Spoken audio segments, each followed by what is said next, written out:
Good morning. Hopefully everyone is doing well. Good morning, you guys as well. At this time, make sure our phones are put away and hoods are off. I'm sorry.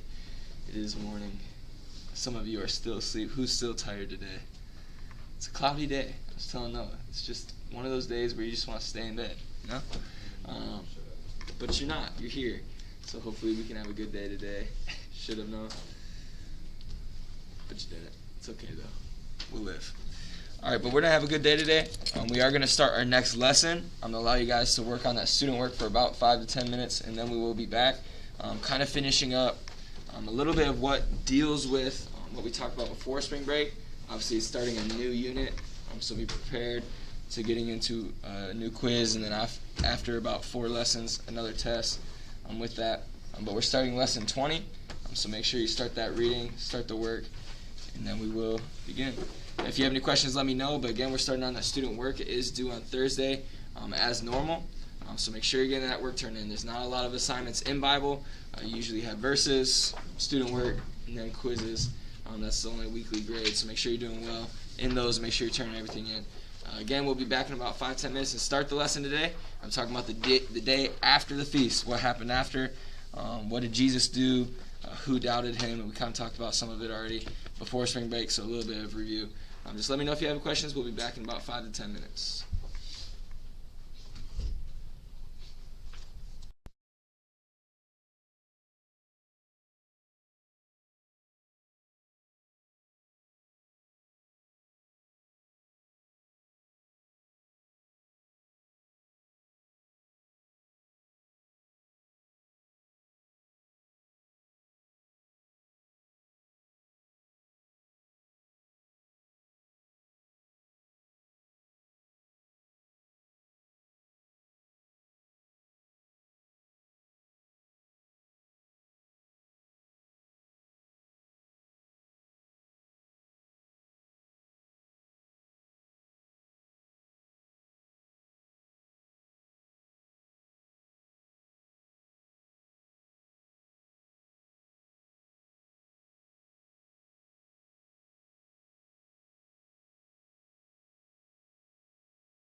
at the temple. Okay, it's kind of the ceremony was going on at the tabernacle, the Feast of the Tabernacles. Okay, they were all there, right? They were doing their thing. What was kind of going on at the feast? We talked about our last couple lessons. Okay, so we had the ceremony was going on. Okay, obviously it's Feast of Tabernacles, so the ceremony of the feast was going on. But what else was going on during the feast? Okay, Jesus was talking, he was preaching. Okay, while he was doing that, what were other people doing? What? Okay, some were arguing whether he was the Son of God, all these things. They're arguing their point, and then some were listening. Okay, we had these people, they're gathered around. Okay, but wouldn't you agree, in this time, in this feast, it was pretty tiring, right? Who likes debating in here? Like, hey, I like to debate or talk. Okay, I know it's early, but some of you like to talk. Emma, raise your hand. You like to talk. Noah, you like to talk and debate. Raise your hand. Okay, but you have this conversation. Okay, this debating. Okay, sometimes debating gets frustrating. Right? When you're trying to tell someone something and they just don't understand you, it's frustrating. It's like, you idiot, why don't you understand me? Okay, and we have Jesus talking to these people over time and time again. This is not the first time he said these things. Okay, and he's telling them, hey, this is me, this is what the word says. You guys say you believe the word, you know the word, but you're not living by it. You're not doing these things. Why don't you understand? Okay, so we see Jesus at this point in this lesson we're going to talk about the day after the feast. He's at a tiring point. Okay, he was worn out. Remember, he was all God, but he was all man. He had all the desires just like you and me. He got hungry. He got tired. Okay, he was all man. We see that happening right in the lesson we're talking about today. If you'd like to open up your Bibles, if they're not already open, to John chapter 7 and verse 53. Okay, right after the temple. Again, we're talking about the day after this feast, after everything went on that we talked about before spring break. After all this stuff happened, after all the debates, after the ceremony, after the celebrations, after what were the Pharisees trying to do to Jesus after all the conversation?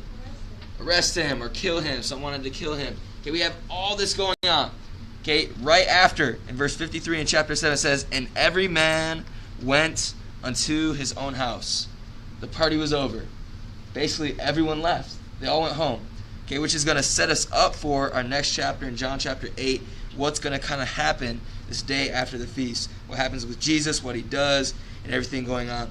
Okay, we see, but at the beginning of our lesson, okay, we're going to see Jesus had finished one of the hardest days of his earthly ministry. Okay, he didn't have that many years of earthly ministry here on earth.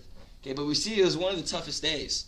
Man, he not only had people say, hey, we're going to kill you. Hey, we're going to arrest you. Hey, you're speaking blasphemy time and time again.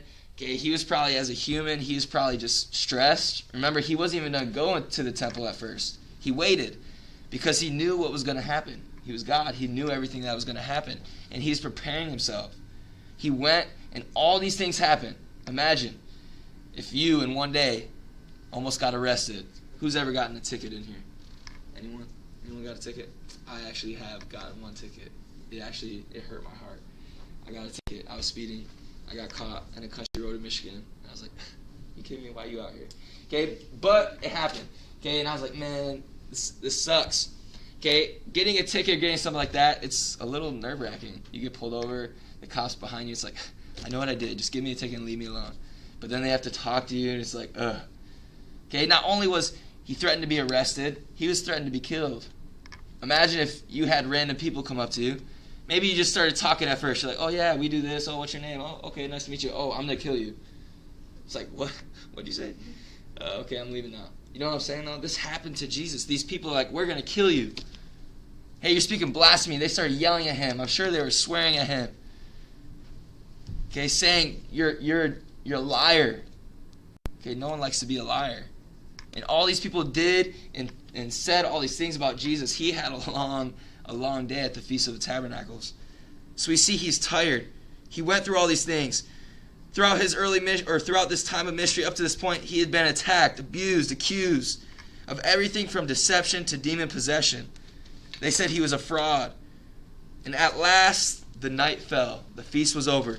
And every man, in verse 53 in chapter 7, every man went into his own house. Okay, and we're going to see right in the next chapter, right in the beginning, if you guys already read it, where did Jesus go? It says in verse 1 of chapter 8. He went to the Mount of Olives. It says in verse 1, Jesus went unto the Mount of Olives. And early, in verse 2, chapter 8, and early in the morning he came again into the what? So he goes to this Mount of Olives at night. Okay, probably gets some rest, maybe some food. I don't know, after a long day, I'm hungry. Okay, I want some food. We want some rest, just like we did last night, hopefully. Most of us seem like we slept. Some days Noah's like, maybe didn't sleep. But everyone slept at least a little bit. Okay, that's probably what Jesus did. We don't exactly know in that time at the Mount of Olives. But then in the next verse, right after, okay, so he got his rest, he got his nutrition. Verse 2 said, where did he go again? The temple. Now, why in the world would anyone want to go back to someone they just got threatened to be killed, arrested, and all these things? If that happened to me, like say it happened at a grocery store, this random person came up to me and said, hey, I'm going to kill you. I would never go to that grocery store again. I'll go to a different grocery store. I'll go somewhere else. I'll stay far away from wherever that person is. But we see Jesus, and there's a purpose behind we're to talk about this week. He goes right back to the temple. Continuing in verse 2, and all the people came unto him. Go figure. Okay, you have some trying to kill him, some trying to arrest him, but some wanting to know more about him. Okay, so right when he gets into the temple, because it's a big building, we all know that. Okay, very open. People are there all the time for the purpose of worshiping God, or at least they're supposed to. Okay, and we see them go to Jesus. And he sat down and did what? In the temple. In verse 2, what did it say? And taught him, or taught them. And as Jesus is teaching these people, the people that want to learn, in verse 3, this is happening like boom, boom, boom. Okay, verse 3, who comes along? The Pharisees. The scribes and the Pharisees brought unto him a woman taken in adultery. And when they had set her in the midst. Man, so we see this situation come up. Okay, we see Jesus, he goes back to this place where he's already been threatened to be arrested because he was a liar, he's a fake, but they couldn't do it because he didn't really do anything wrong quite yet. Remember, it's kind of setting up the time of his crucifixion. Okay, but we see all this going on, but they can't get anything on Jesus, right? They couldn't really get anything on him other than they didn't believe him. They said he's a liar. Okay, so what are they going to do? They're going to bring a situation to Jesus. They want Jesus to slip up. They want him to mess up. So they bring this lady. The Bible says a woman caught in the act of adultery. Okay, if you guys know what adultery is, that's pretty weird. For them just to go and say, all right, you're coming with us. Okay, so to kind of help you imagine the actual story, this is probably unclothed, this woman, carrying her in the midst of the temple. Again, Jesus is doing what? Teaching people. These Pharisees and priests and everything brings this woman right up to Jesus and says, Jesus, look what's going on. Can you believe this? Right? Man, this is a crazy story. These scribes and Pharisees, they are bold people. Well, at least at this time they're bold.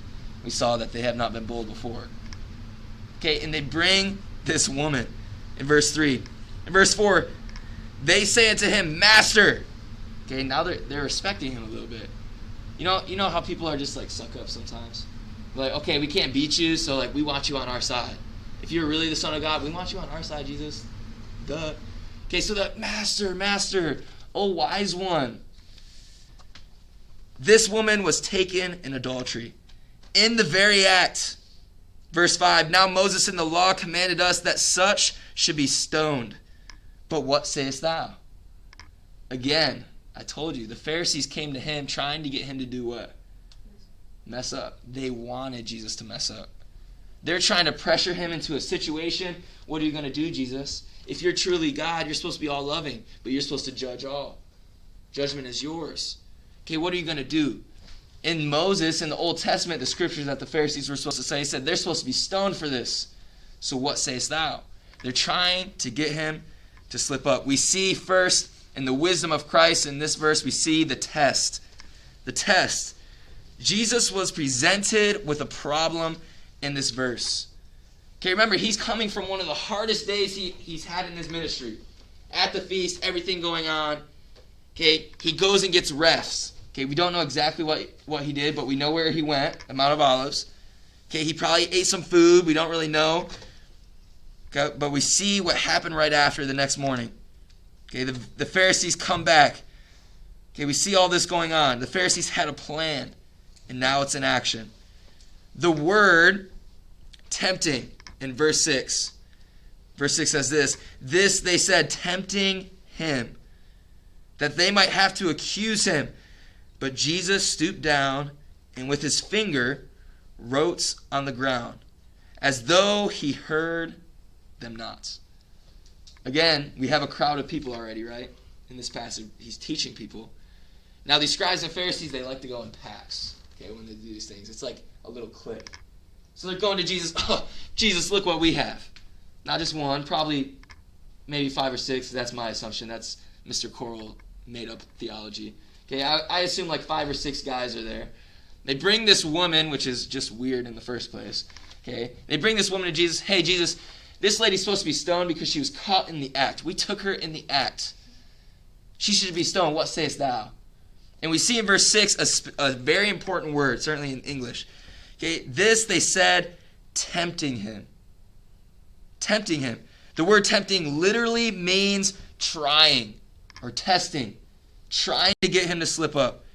The Pharisees brought to him a woman who had been caught in the very act of committing adultery. If he said that the woman should be stoned to death, so let's say Jesus just says, yes, stone her to death, he would clearly violate his own mission of mercy and end all speculation of his messiahship. So let's say he chooses, let's stone her. The Bible says that you should be stoned for that act in the Old Testament, so let's stone her. Then he's basically a hypocrite. Because why was he sent? Why was he sent here to earth? To save people. To give them unchangeable love. To die for them. To show them the most or the highest act of mercy. Now how could he do that to someone that's just a sinner? So he couldn't do that. Okay, but on the other hand, if he said that she should go free, he would contradict the Mosaic law, which is in Leviticus chapter 20, the Old Testament, what they're talking about with Moses. If you are an adulterer, you are stoned.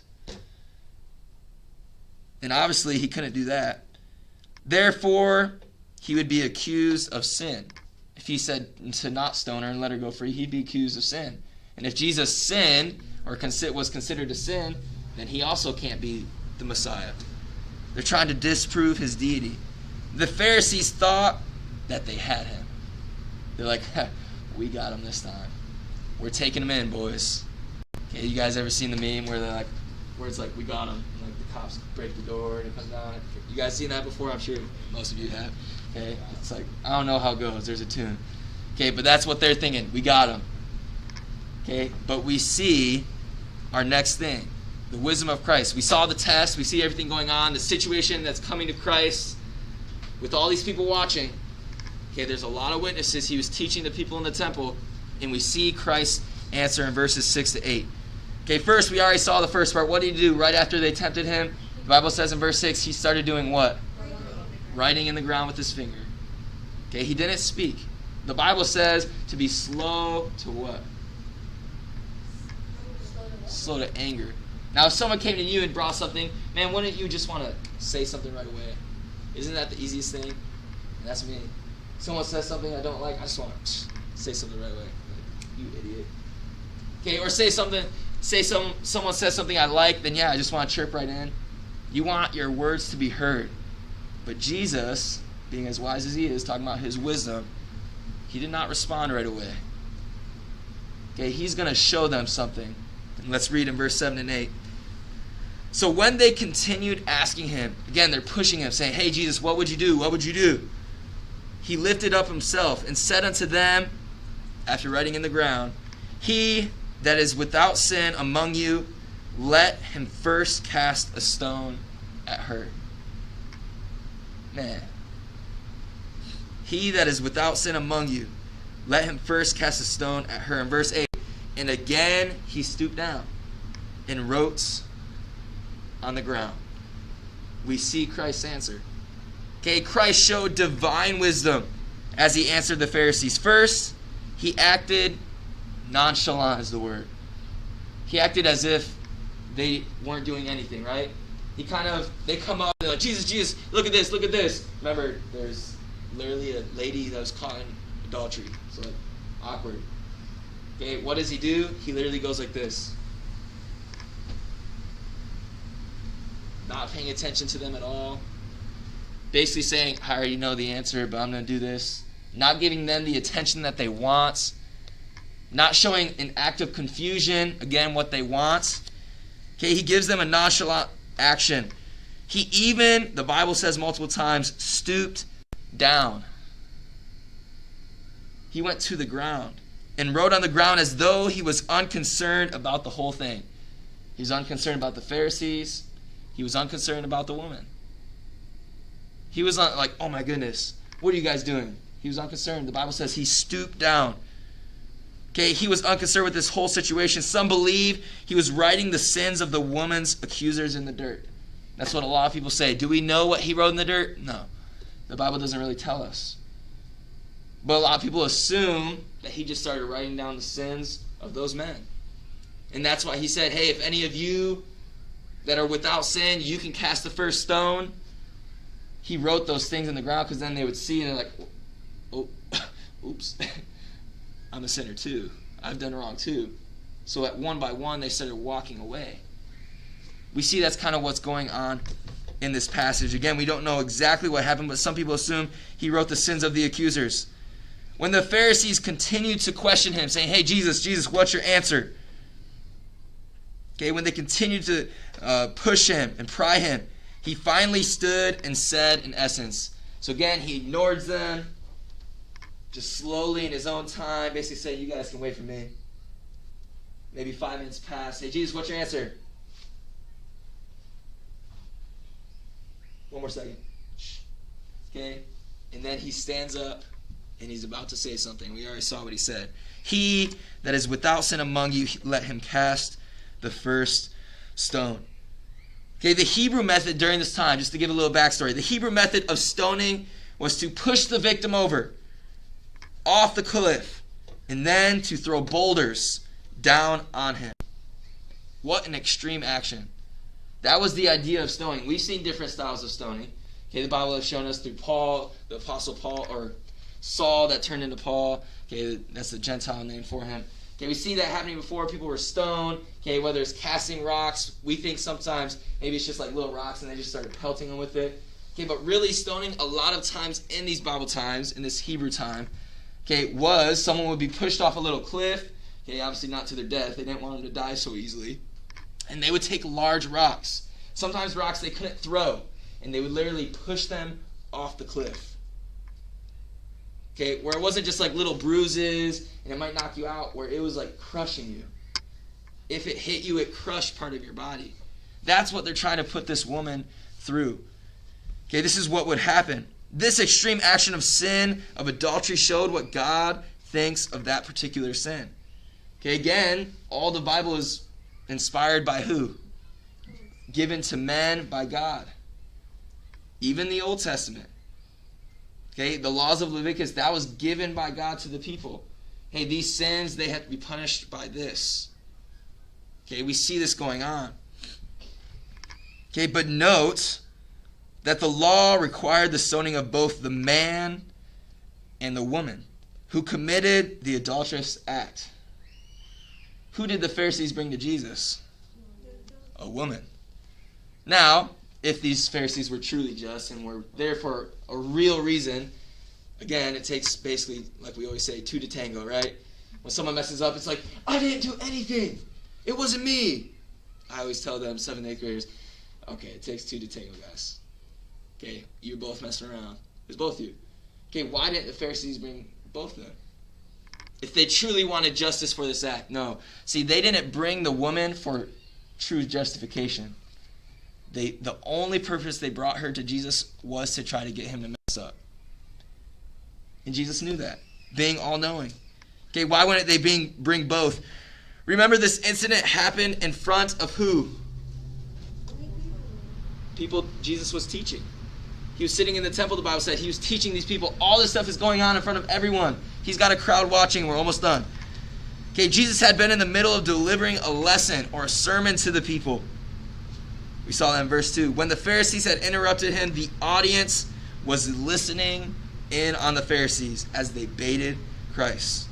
But the Pharisees were trapped by Jesus' answer. Christ had obeyed the law, but the Pharisees were now keenly aware that the people knew that the Pharisees themselves were hypocrites. Okay, that's all we're talking about for today, but we see our beginning of our lesson. These Pharisees bring this woman trying to get Jesus to mess up. Hey, Jesus, we got you cornered, man. We got you. You're done for.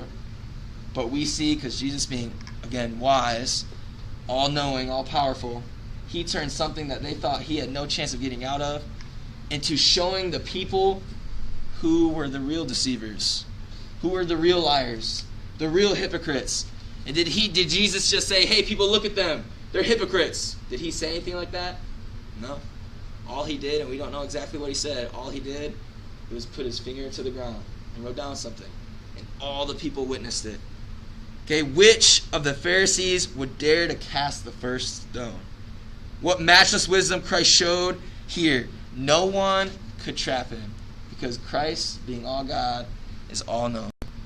All right, that is it for today. We're going to talk about the shame of, with the wisdom and everything. That'll be quick. And then the ignorance of the Pharisees. They were proven wrong. Okay? Who's ever been proven wrong in here? I've been proven wrong. Okay, after you get proven wrong, do you just feel good? No. I feel spiteful, I have to get back at them. You know what I mean? And we're going to see the ignorance of the Pharisees because of this and what's going to happen after. Okay, for homework tonight, for our verse for this week, we're going to write it 4 times. Our verse for this week is, let me pull it up real quick. We have John chapter 8. John chapter 8. It's 2 verses, but not right by each other. So John chapter 8, verses 12 and 32. John chapter 8, verse 12, which we're going to talk about tomorrow, and then verse 32. Okay, we'll probably talk about both those tomorrow. Again, just write those 4 times, help you memorize those, and get an easy A. Make sure you turn that in on time. Again, John chapter 8, and verses 12 and 32. Write those 4 times each, and that is it for today. Let me know if you have questions. We'll see you next hour.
Welcome back to class. Hopefully you're all still here. Make sure you throw your name back in the chat so I know you're here for this class at this time. We're going to start off this class with a word of prayer. So any prayer requests today?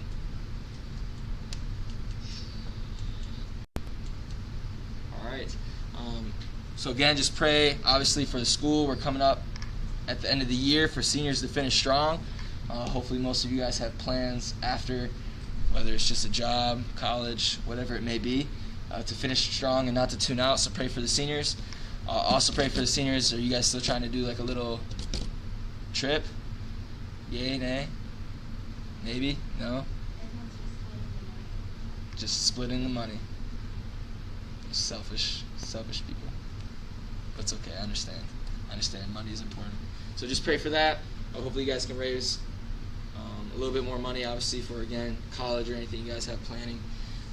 Hopefully that can go well. Also continue praying for the volleyball team. You guys didn't do too bad last night other than one game. At least that's what I heard. Just got to keep on growing. Just grow. Just keep on growing, Ellie. Jaylene, just keep on growing. Don't quit. You guys look defeated. You're not defeated. So pray for that. Let's see what else we got going on in the church or school. Obviously, I told you guys Pastor's better at home, so can just continue praying for him, that he can recover well. He's still on an oxygen tank, like the little one you roll around. He's still on one of those. So pray for seniors, volleyball, and Pastor. Who would like to pray today? Or do I have to call on someone? Anyone? I have to call on someone? All right. Noah, can you pray for us today? Start with the guys, sorry. Ian did yesterday. Thanks so much, man. Thanks for doing that for us. Let's pray again for Pastor, seniors, volleyball, and then obviously have a good day today.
Amen.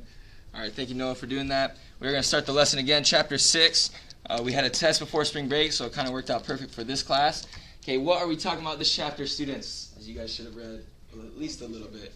What? Competition. Okay, competition, man, one of my favorite things. Competition, obviously not this type of competition, but I do love a good competition. It's fun to watch. All right, but competition is what we're talking about this section. At the end of this lesson, we're probably going to maybe watch a couple commercials just for fun. Okay, try to liven up the class just a little bit. Some might be humorous, some might be serious. Just be random commercials. Just random commercials. Whether you want to watch that or not, we will do that at the end. Because commercials are one of the major things used for competition today.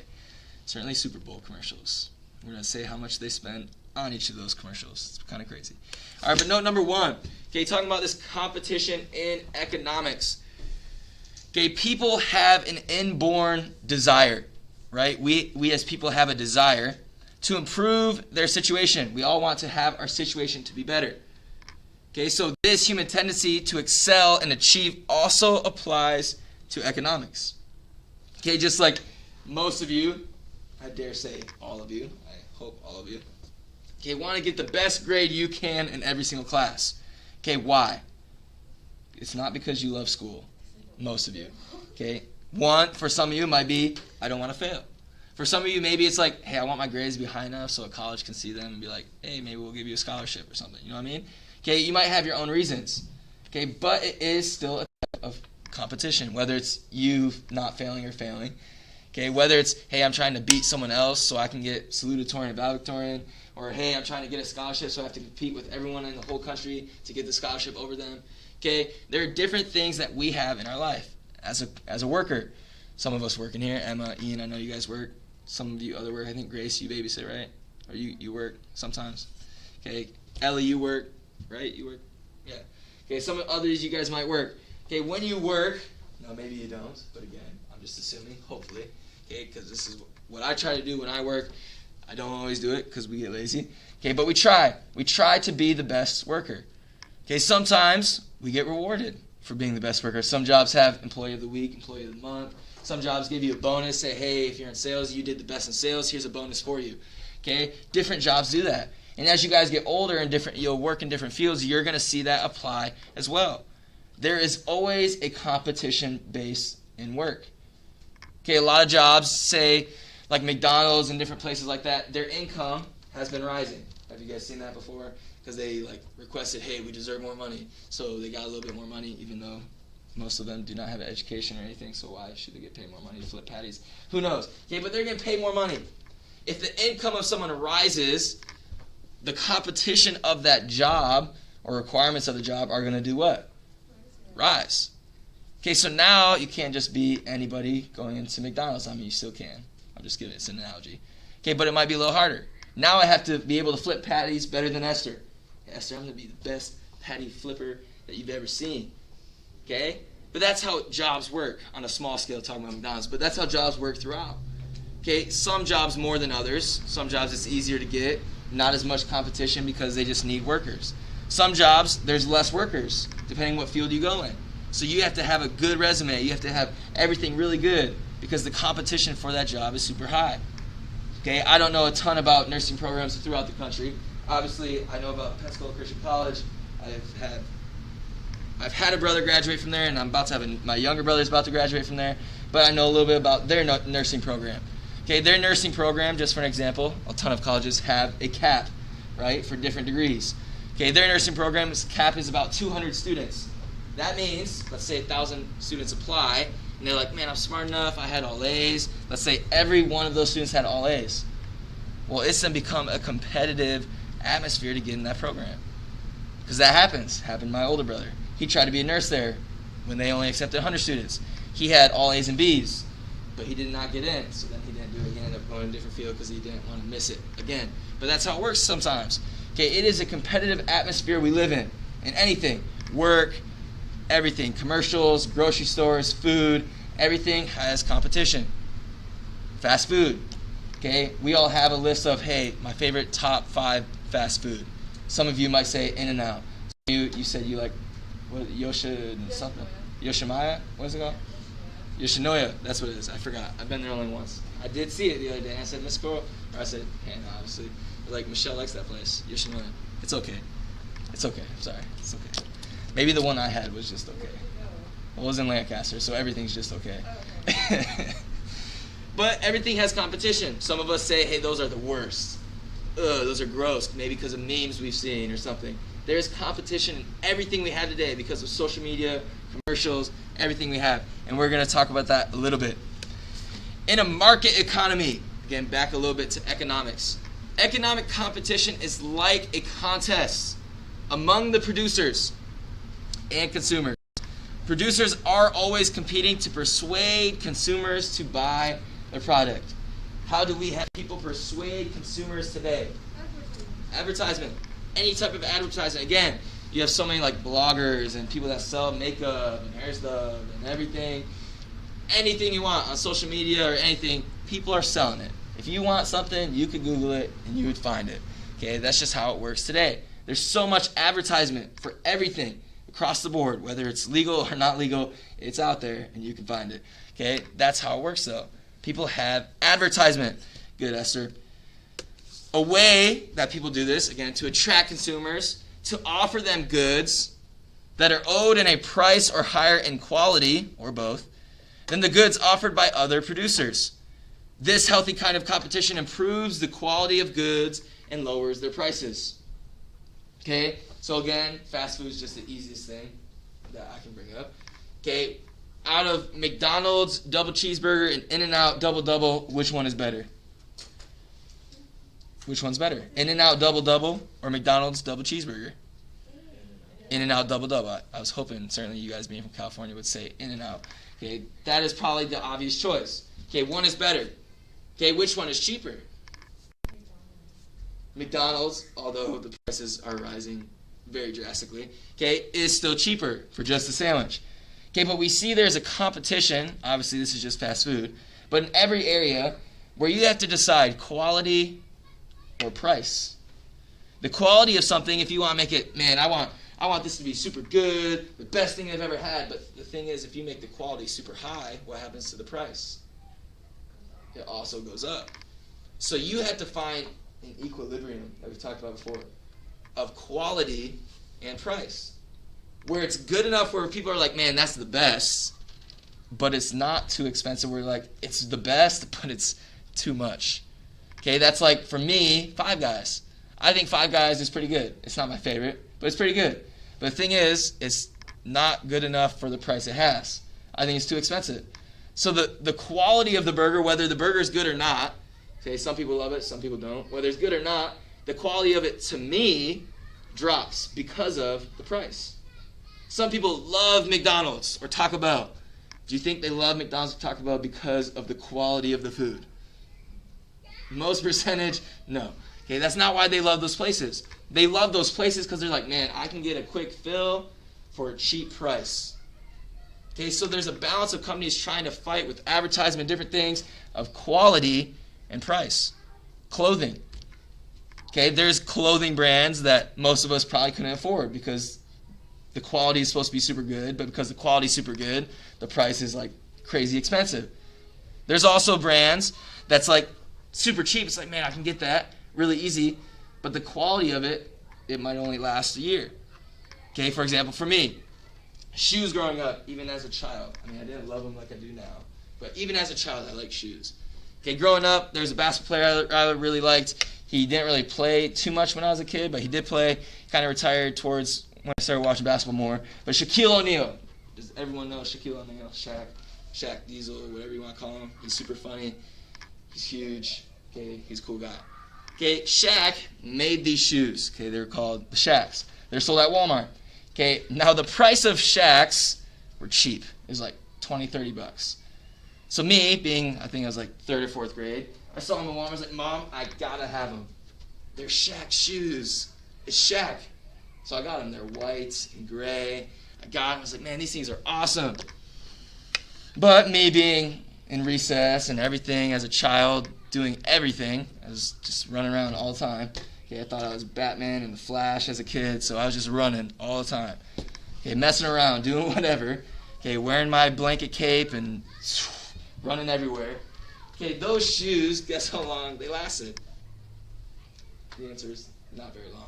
Okay, they wore out. The bottom soles were basically just worn away. Okay, they were goners. Okay, because again, we see the price was like, oh man, that is awesome. I was like, yeah, sure, I'll buy those. Those are cheap. They're like $20. I'll buy those. But the quality of them, not so good. Okay, so we see this balance or equilibrium that companies try to find and advertise for a balance of quality. Hey, what's the best quality I can get, but for the best price? I just did that, or I'm doing that for jerseys. Try to get new jerseys for the school. Okay, now I got some new jerseys this year, and Emma, I thought they're pretty good. They're pretty nice. Okay, but the price, I mean, they weren't the most expensive, but it's like, man, I don't know if we can afford to keep on doing, our kids want to pay to keep on doing just for one jersey that much.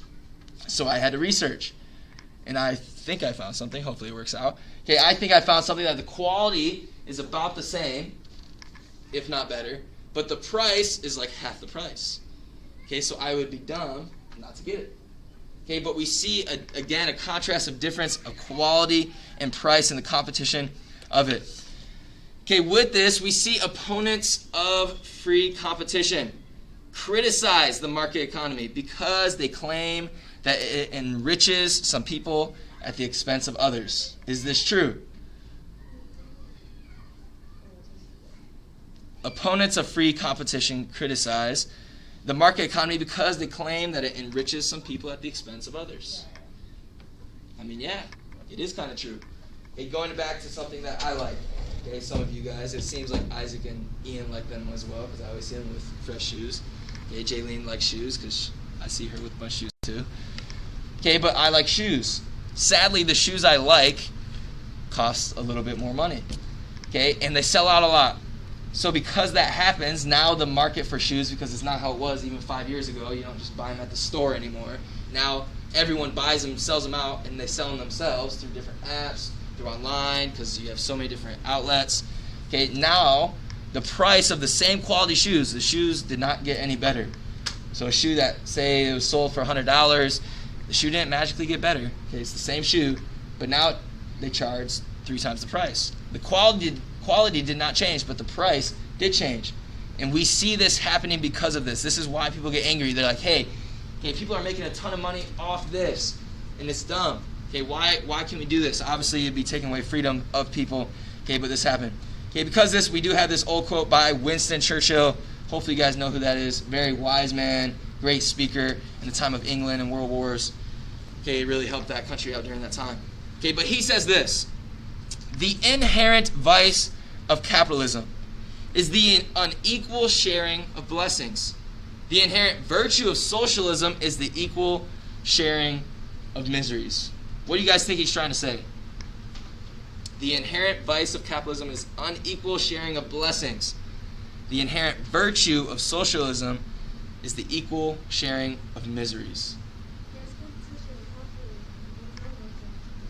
Okay, yeah. Socialism is all about what? Control and the government just controlling everything. There is no competition because you have no free will.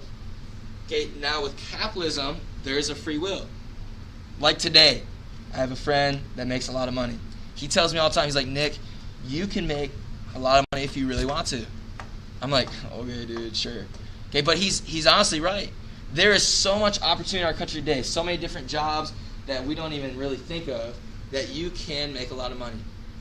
For example, okay, I have friends that are in college. They're kids that I used to help with as I intern in different places, and I play basketball, so they would come visit. I met them, and now they're playing basketball. Okay, these different kids, I met them. I was there this last week in Lancaster. I played against a lot of them, okay, just for fun. During my spring break, I got to see a lot of them. Okay, and they were doing this job. Never heard of it. I had never heard of it. I wish I had of it in college, because they're basically just cheating a system. Okay, not really. They're doing the job. But this is the job. I'm going to tell you the job first. Okay, all they do is this. It's called Paraline.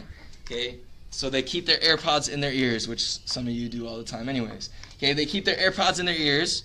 They stay on this phone line, and all they have to do is answer the phone when someone calls. When someone calls, it's usually someone in distress or hey, they're down. So all these kids do is pray with them. Now, sometimes it's more serious than others. Sometimes you have suicidal type things and people call and it's for that reason. But usually it's just hey, I'm really struggling right now. And this company they work through is literally just to call and pray with people. That's all they do. So as I was playing basketball with them, they all have these AirPods. They're like, why are you guys wearing your AirPods while playing basketball? One, I won't do that because if they break, you're wasting a lot of money. But it's because they're working while playing basketball. They're just playing basketball. Someone calls them. They run off the court. They grab their phone. They answer the phone. That's their job. Guess how much they make per hour for that job? Any guesses? $20. They make $20 an hour to sit on their headphones. In 3 hours, say they work for 3 hours, they might get 3 calls that last 5 minutes each. But they get paid for the whole hour for just having their AirPod in. To me, that is crazy. How is that even a job? Because I'm used to, hey, you're working hard for 7-8 hours, roofing, stuff like that. I'm used to jobs like that. So it's how are you just making money doing nothing? You're literally playing basketball and getting paid for it. Okay, it's crazy. But that shows me, it should show you, there is so many different things that we can do as we get older, as you guys, some of you are graduating and get into the real world, that you can make money. that you can be a wise steward of your time. So many different ways we can do that. And we see that's kind of what Winston Churchill is kind of saying here. There's blessings in this capitalism. Okay, but they share miseries in socialism with no freedom. Okay, just a few more notes and then we're done for today.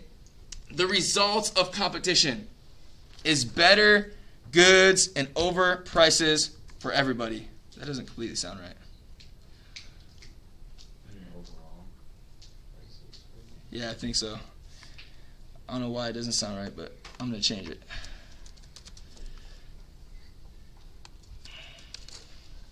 Sorry about that. Okay, the result of competition is better for goods and overall prices for everybody. That sounds better. Okay, we see that. Competition really helps people.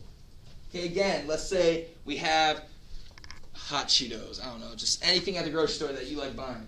Okay, if everyone, or milk, except who doesn't like milk in here? Someone said they don't like milk. You can't drink milk.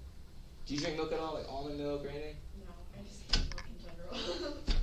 So I can't use milk. And orange juice, do you guys like orange juice? Yes. Orange juice? Everyone like orange juice? At least a little bit? No one cares about you, no. No, I'm just kidding. I'm just kidding, Noah. I'm just kidding. I'm just kidding. All right, orange juice. Let's say orange juice. Okay, let's say just everyone buys orange juice. I mean, I could use water, but water's boring. Okay, let's say everyone just buys orange juice every week. That's what we buy every week. When we go to the grocery store, we get like bread and orange juice. That's just what we get every week. Okay, now orange juice sometimes on sale, let's say for, I don't know, like a 18 to 24 ounce. It's usually like $2.99 for like a Tropicana or something. Okay, orange juice like $2.99 for like a container this big. Okay, but let's say every grocery store raises their prices to $6 for that container. Now that'd be insane. Okay, there'd probably be no sales, right? Okay, so we see that happening, the result of competition. When people are competing for prices, so one store might have, it's $2.99. Hey, we could probably do like $1.99 and still make money off of it. Okay, so maybe they drop it to $1.99 if you buy two. Okay, they do different deals in competing against other places. Certain stores do, like, what's it called? Price check, right? Some stores do price check. If you find the same item at one store, I think Walmart does it, or at least they used to. I'm not 100% sure. I think Walmart does it, though. They price check. So say one item's at Walmart, one item's at Target. Okay, and you find it at Walmart, but at Target, which this would probably never happen in reality, but at Target it's cheaper, which never happens. Target's more expensive. People love it, but it's more expensive. Okay, let's say it's cheaper at Target, and you go to Walmart like, hey, I found the same item for this price. Sometimes they'll price check it. They'll say, we'll give you a better deal. Just because you price check it, we'll give you a better deal, and you can have this item from us. Again, because we see that competition. They want your sales. They want you to buy from them. So they're going to, as long as they're still making a profit, they're going to compete as much as they can. With Amazon, Brother Jacqueline, Brother Scott, whatever you guys call him, okay, he does Amazon. I don't know a ton, but I know a little bit what he's told me. He sells mainly candy and chips. That's what he sells, mostly candy. Okay, he doesn't sell anything special. Okay, he'll buy the candy at the dollar store. So like for $1, he'll buy like 5 of the things for $1, but he'll sell each box for a lot more. Okay, why do people do that?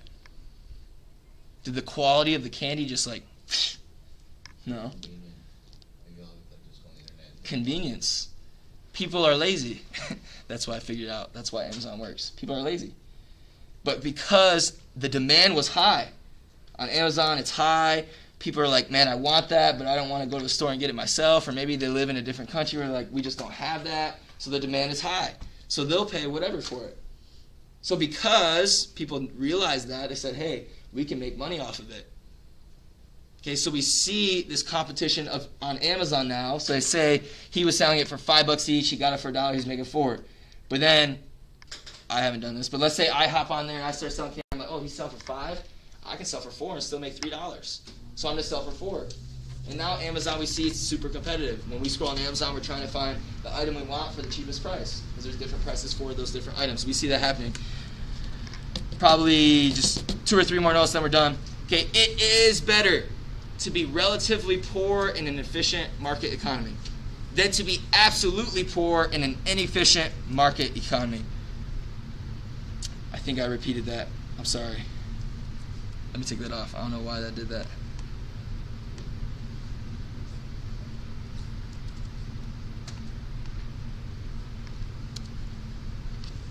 There we go. Okay, so we see it is better for a relatively poor person in an efficient economy. Okay, something that works, than it is for someone that's absolutely poor in an inefficient market economy. Obviously, that's pretty common sense. We should already know that. Okay, competition makes possible a better standard of living for everyone in a prosperous society. It makes it better for everyone. It makes it better for the producers to make money. It makes it better for the consumers because the prices are being compared and competition against each other. So they're like, hey, we need it cheaper. So obviously that benefits the consumers, us. If people are competing, like gas, if one person did like $6 per gallon, no one's gonna go there. Okay, everyone's gonna go where it's a little cheaper. So gas companies will like, hey, I'll drop it like 2 cents, and people are like, oh, 2 cents, I'm going there. You know what I'm saying? You know what I'm saying? Okay, that's what they do. That's how this competition works in any area. This can be applied to anything. Okay, let's talk about economics. Okay, our last note for today. We see free competition in selling and buying has usually been a mark of prosperous societies only. Okay, this idea of competition between the selling and buying of things, it only works in prosperous societies. Societies that aren't really working well together or controlled, like a socialist type of economy, it wouldn't work. Obviously, they wouldn't even let you do it, but it wouldn't work. Okay, you need a society that's working together to benefit each other. Okay, everyone wins. This is the only time everyone wins. The consumers get what they want. The producers make the money that they want to make. Okay, everyone is a winner in this situation. In sports, everyone is not a winner. I'm sorry. In life, not everyone's a winner. But in this, everyone is a winner. Okay, that is the last note for today. Again, we're talking about this competition throughout this chapter. It's pretty cool stuff. We're running out of time a little bit, so we'll probably watch those commercials I have tomorrow. I want to give you guys time to work on your homework. For homework tonight,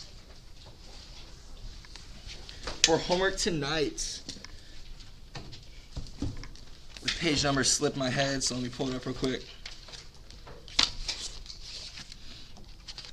On page 92,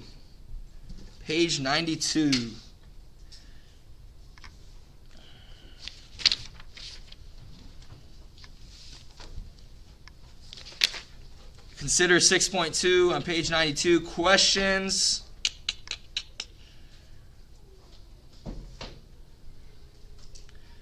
We're doing number 1 for sure. Would you guys like number 2 or 3? They're kind of similar. They're both kind of like story situation. 2 or 3? 2. Who would like 2? Vote on it. Who would like 2? Who would like 3? Why isn't anyone voting? Okay, it can't just be Esther and Ian. That makes it split. Let's try this again. Flip a coin. Question number 2? Flip a coin. Okay, a few more hands. Question number 3? Alright, sorry, Esther. Question number 2 it is. So we got questions number 1 and 2. Okay, page 92, consider 6.2, questions 1 and 2. Bunch of 2s. Okay, that is it for economics. You guys have about 8 minutes. You should be able to finish most of it right now. Trying to give you guys that time to help you out, certainly as we get back from spring break, to get you in the routine of things. Distance learners, let me know if you have any questions. I'm sorry if the volume isn't good. It's as good as I can have it. Any questions I have here?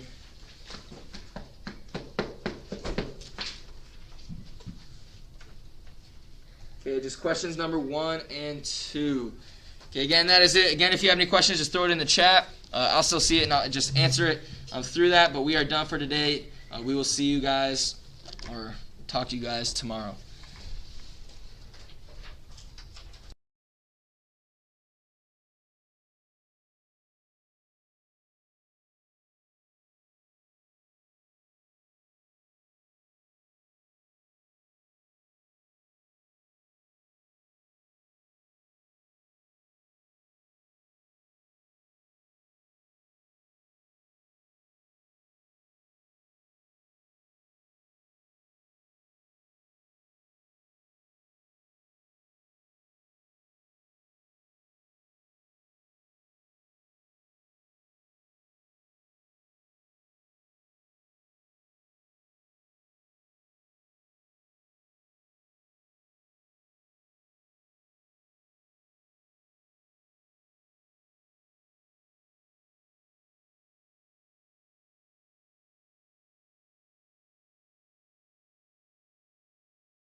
All right, welcome to chemistry. Let's go ahead and get started. We're in the 11.8. 11.8, so get out your textbooks, get out your supplements. We have quite a bit of interesting discussion to occur in this section.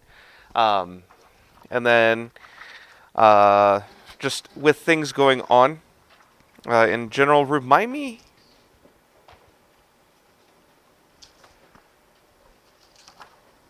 Hey Siri, remind me at 10:40 to discuss the science project. Cool. All right. I'm going to forget. It's okay. It's a fun one. You guys will like it. All right. Hopefully. If not, the whole school's doing it, so you're doing it too. All right. So you be quiet over there. All right. Yeah, that sounds right. Okay. So as we get started, we're at 11.8. We're going to talk about one of the most important elements to modern society today. And that's not an understatement. As a matter of fact, the global economy right now is actually dealing with a shortage of this element. Now, I'm going to show videos about this at the end. I can't do it during because distance learners and YouTube copyright. All right, so I will try to remember to put the links on Google Classroom. I don't know if it'll be today or tomorrow, but either way, I'm going to talk about that, and because you can't talk about this without talking about that. In case you didn't know, there is a current global shortage on silicon. It's specifically chips being manufactured. We have elements, or the element silicon, and we're going to discuss exactly how much silicon there is. But there's a couple key problems that's stopping us from being able to just ramp up production and be done. Okay, so we're going to talk about that later. But for right now, let's talk about the elements themselves, because that's kind of necessary. There are two main semi-metals that we're going to really focus on, and that's silicon and germanium. Silicon is the more popular one. It's the most used one, but germanium can be used. What is the new one? It's not new, it's just newly economically feasible. I forget the name of it.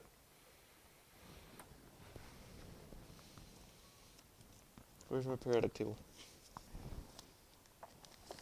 Wrong section.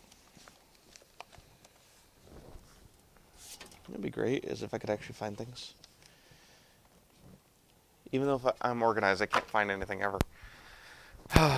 Forget it. Where's silicon? Gallium. Gallium is the other one that's kind of picking up a bit of steam with it.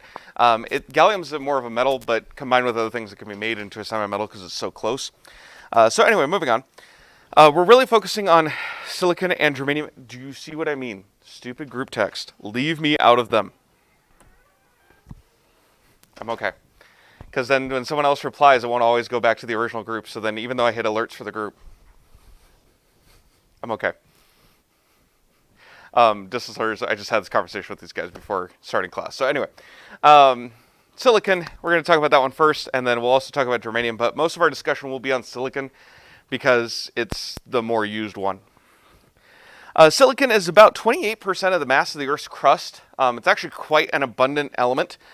It is the second most abundant element behind oxygen. Keep in mind, water is a thing, so beating out oxygen is going to be a challenge.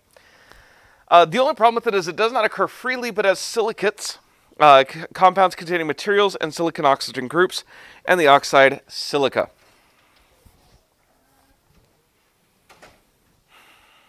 Okay, so this is how silicon normally occurs.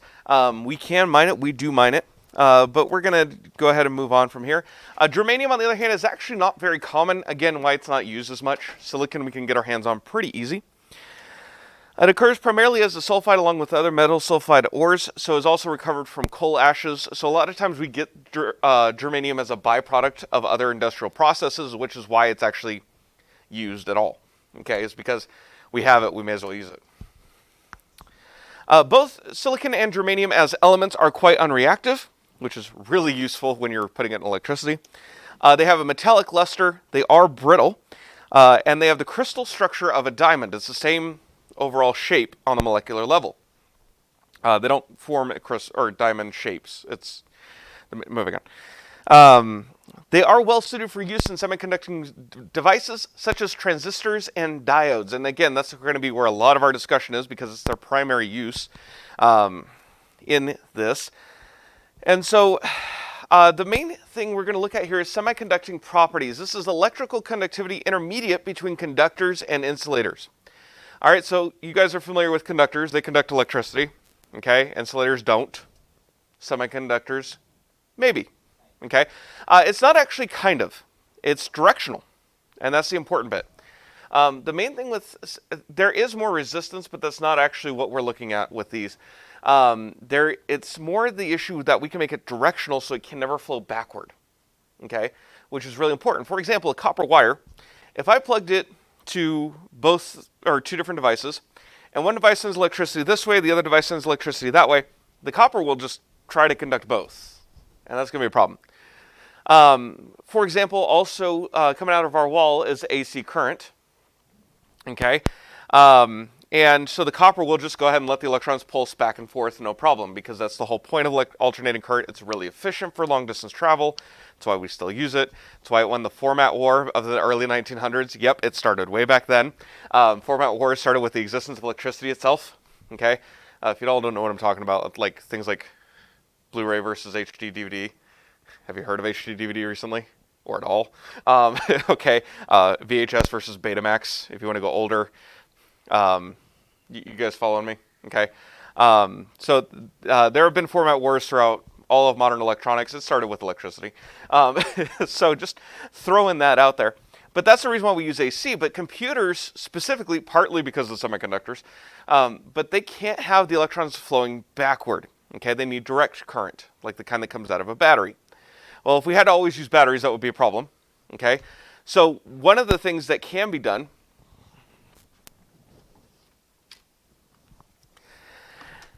is we can package it into something like this, okay? And this is actually involves semiconductors. I'm pretty sure silicon, but I really don't know. But anyway, this involves a semiconductor. And what this does, and this is an oversimplification drastically, there's a little more to it than this. It takes AC power, okay, just plugs into the wall, and makes DC power for charging phones and laptops and whatnot. Okay, this could actually do like everything I have. That's what this does. Well, in order to get to direct current, it also has to step down voltage, and I'm kind of glossing over that because this is in physics. Okay, but in order to step down the voltage, or in order to go to direct current, it has to be able to force electrons to only flow one way. It has to go from negative to positive. Okay, you can't have it going back and forth. Well, because semiconductors can be forced to where electrons will only ever flow in one direction, we call that a diode. We put two pieces together, and it will always flow in that direction. It can never flow backwards. So even when the electricity from the wall pulls backward, just nothing happens, and it keeps pulsing forward. Okay, so that's, again, gross oversimplification. But that's really the main thing for it. That's how we get things to DC power, and then inside computers, we use things called transistors. I need to see if I can find the AT&T video on transistors. Yeah, AT&T actually just... Correction. Employees at AT&T created transistors. AT&T just gets the credit because they were working there at the time, and AT&T had a clause that says anything you make while you're working here is ours. Standard employee contract stuff. So yeah, the inventors' names kind of get lost to history. For bleeding edge tech companies like that, that's not uncommon for that clause to be even personal projects. Usually your salary is compensating you, but the issue is it's a non-compete thing. They don't want you creating your own company that would compete with them. So, anyway, it varies on each company, and you would have to... I'm not getting into that. All right, moving on. Silica, SiO2, better known to you guys as sand, is heated with coke to a very high temperature in a furnace, electric furnace, to produce 98% pure silicon, okay, as shown here. The silicon, this is suitable for use as an alloying element in aluminum alloys and spring steel, but for computer chips, it would have to be a lot more pure. So moving on, one of the most important uses of silicon, if you haven't gotten it by now, is in the manufacture of computer chips and other electronic devices. Every modern electronic device produced today uses silicon at some point. That is not an oversimplification. That is not a generalization. Unless I'm grossly mistaken and I've missed something, it's everywhere, okay? Aside from, like, actual wires. Okay, anyway. And the reason why I say that is because it's how it works. Toasters use integrated chips now to handle the clock cycles instead of sensing when your toast is done, like a sane person. Fridges use silicon diodes to measure the temperature. Even if you don't have a smart fridge, there's silicon in there. Thermostats have silicon chips in them. Everything in your house that has to do any kind of logic uses silicon, and there's a reason. It's cheaper. That's it. That's the entire reason.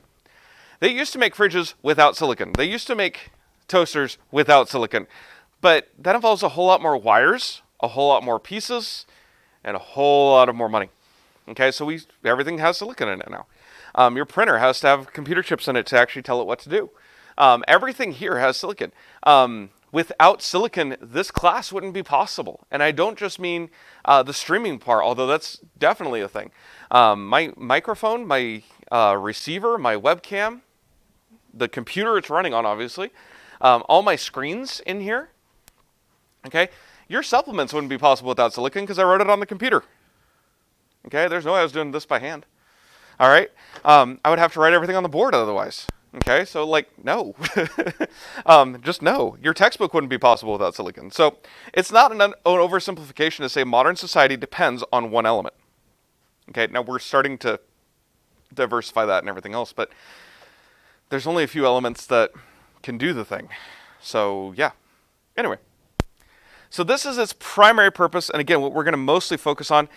If you're not super interested in electronics, I'm sorry, I am. So I'm going to talk about it.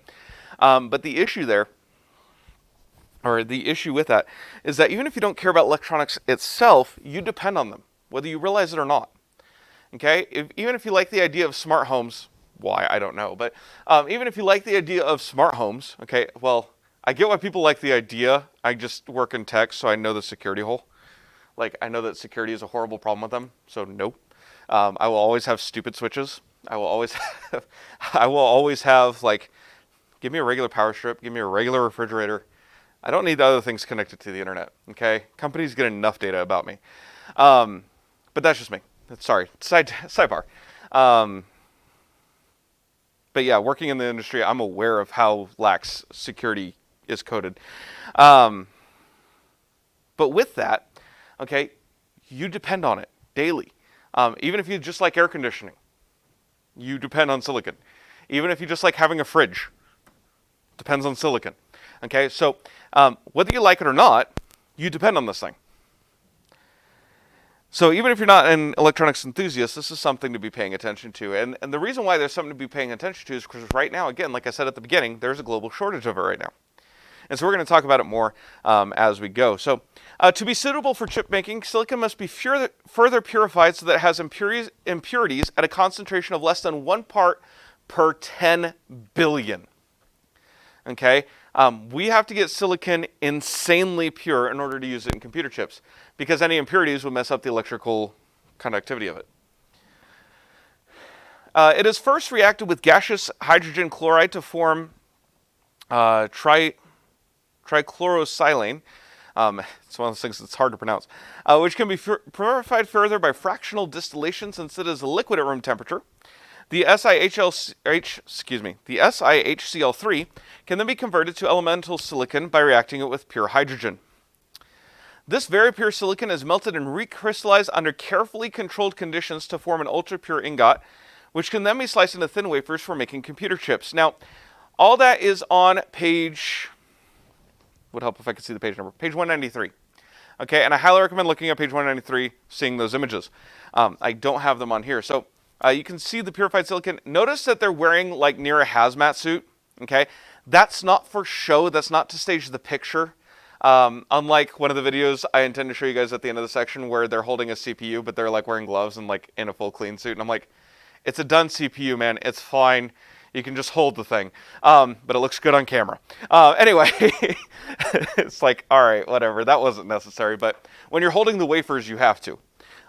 Because, again, you can't have any impurities. If you were to ever open up a hard drive, you just killed it. Because it has to be done in a clean room where there's less than 1 particle per 10 billion. Even a particle of smoke is enough to derail a hard drive. A particle of dust or a human hair is enough to just do that. So that's why you can't just open up a hard drive and fix it. What? Oh, okay. So that's not for show. Those clean room stuff, that's because we have to keep it completely pure until it's done. Okay, once it's done, the part that's exposed is either finished or covered, so we're fine. Yes? Huh? It doesn't have to be a vacuum, it just has to be a very clean room. The clean rooms are actually a thing. It operates at negative pressure. They are vacuuming out air faster than it's being pumped in to help keep dust out. It's filtered like you wouldn't believe, but people have to be in the room, so being in a vacuum probably wouldn't be a good idea. People would die. So, yeah, they just have to keep the room really clean and then special suits and all that. All right, so as we continue on here, the oxygen compounds of silicon, and I'm almost going to kind of completely leave the electronics industry now and talk about other uses of silicon, but just we're going to come back to it. All right, so that's the short of it. The oxygen compounds of silicon are very common and occur in a variety of forms, all of them based on the tetrahedral SiO4 unit. They occur naturally, such as asbestos. We're going to actually talk about asbestos toward the end of this section too. It's part of it is dangerous, part of it is not. We'll talk about it. We'll also mock the mesothelioma, disease commercials. Mesothelioma, I can't say it. If you were a loved one. Seriously? Yeah, you okay, there we go. Anyway, you all know what I'm talking about. There's a reason for those ads though, but anyway, I'm not mocking the disease, to be clear. Just the billion commercials about it. All right. I'm not mocking the disease, to be clear. It's actually a really big problem. But anyway, naturally, asbestos occurs, mica occurs, and quartz occurs. Synthetically, cement, which is really, really, really important for building things. Porcelain, glass. Glass is technically... Okay, I argue the glass thing because lightning can create glass on its own. We just are really good at making it ourselves too. So, all right. Pottery and brick. All these are synthetic uses of silicon. Okay? And so, with this, we're going to talk about these more in detail, but these are really familiar materials, and they're all based on this one unit of this SiO4. Now, most silicates consist of repeating units of SiO4, tetrahedrons, each one sharing one or more oxygen atoms with other tetrahedrons to form polyanions. Again, poly meaning many. The mineral beryl contains the cyclic polyanion Si6O18 with a 12 negative charge, which consists of 6 SiO4 tetrahedrons in a ring, where 2 of the 4 oxygen atoms in each tetrahedron are shared between tetrahedrons. The SiO4 tetrahedrons may also be joined into one-dimensional chains. In this form, they are easily separated into fibers. Since 2 oxygens are shared, the formula representing these chains is properly SiO3 2 negative parentheses N, however many are in that chain. As shown in the figure, the chains are not actually straight. Rather, they are zigzag because they're composed of tetrahedrons. We're not making straight lines here, okay, but that's close enough. More complex polyanion chains are found in substances like amphibole asbestos, in which half the tetrahedrons share 2 oxygen atoms and the other half share 3 oxygen atoms. In this case, the repeating unit is Si4O11, 6 negative. Two-dimensional silicate sheets result when 3 of the 4 oxygen atoms are shared tetrahedrons. The repeating unit in this case is Si2O5, 2 negative. Both mica and talc are composed of such sheets. Due to the sheets that compose these minerals, mica is easily separated into sheets and talc has a slippery feel. Mica is used in a number of forms, but talc is formulated as Mg3 SiO5 2OH2. Oh, I missed part of it. There should be OH2 after that formula. And which are slippery and separable sheets. Now, mica you're more familiar with as a reflective bit of sand, especially if you've driven out in Cabazon during high winds, and especially at night. I've done this a couple times. I used to live out there back when I was a teenager, and actually drove through essentially a sandstorm. It was a mild one, but it was one. Walking to the car from your front door in a sandstorm feels like someone just takes sandpaper and just shoves it across your face. It feels exactly like that, and it's not something I ever want to do again. Anyway, so I was trying to drive, and you know how when you're in fog, you don't turn on high beams because then it'll reflect back at you because water? Okay, hopefully you know that. All right, with sand, it doesn't matter because it's going to reflect back at you anyway. Okay, except it'll be random. All the mica has to do is turn correctly, and there's enough particles of it in a sandstorm where, like, I got blinded multiple times as I'm driving, even though my high beams were off. Okay, I don't recommend doing that, just for the record. That is the thing. Talc you probably are most familiar with in the form of talcum powder or its descendant baby powder. I really don't recommend using talcum powder. I don't think baby powder still has talc in it, or at least it really shouldn't, because we actually found out it has some health side effects. But talcum powder was often used to apply to repeatedly rubbing areas, such as between your legs or something if you're a runner, to help reduce the friction. The reason being to avoid chafing. The problem is, again, it absorbs through the skin and then problems happen. So don't use talcum powder. There are actually companies getting sued over it because they've known for decades. But we're moving on. Talc is still used as a lubricant and other things, though. Silica as three-dimensional networks or polymers of silicates in which all four oxygen atoms are shared between tetrahedrons, is represented by SO2 sub N, more oftenly written as SO2. These three-dimensional polymers are hard substances. The most common crystalline form of silica is sand, or granulated quartz. Quartz and sand, same thing. Sand is just quartz that's been through a grinder, basically. And so if you have a big piece of quartz, you just basically have a chunk of sand.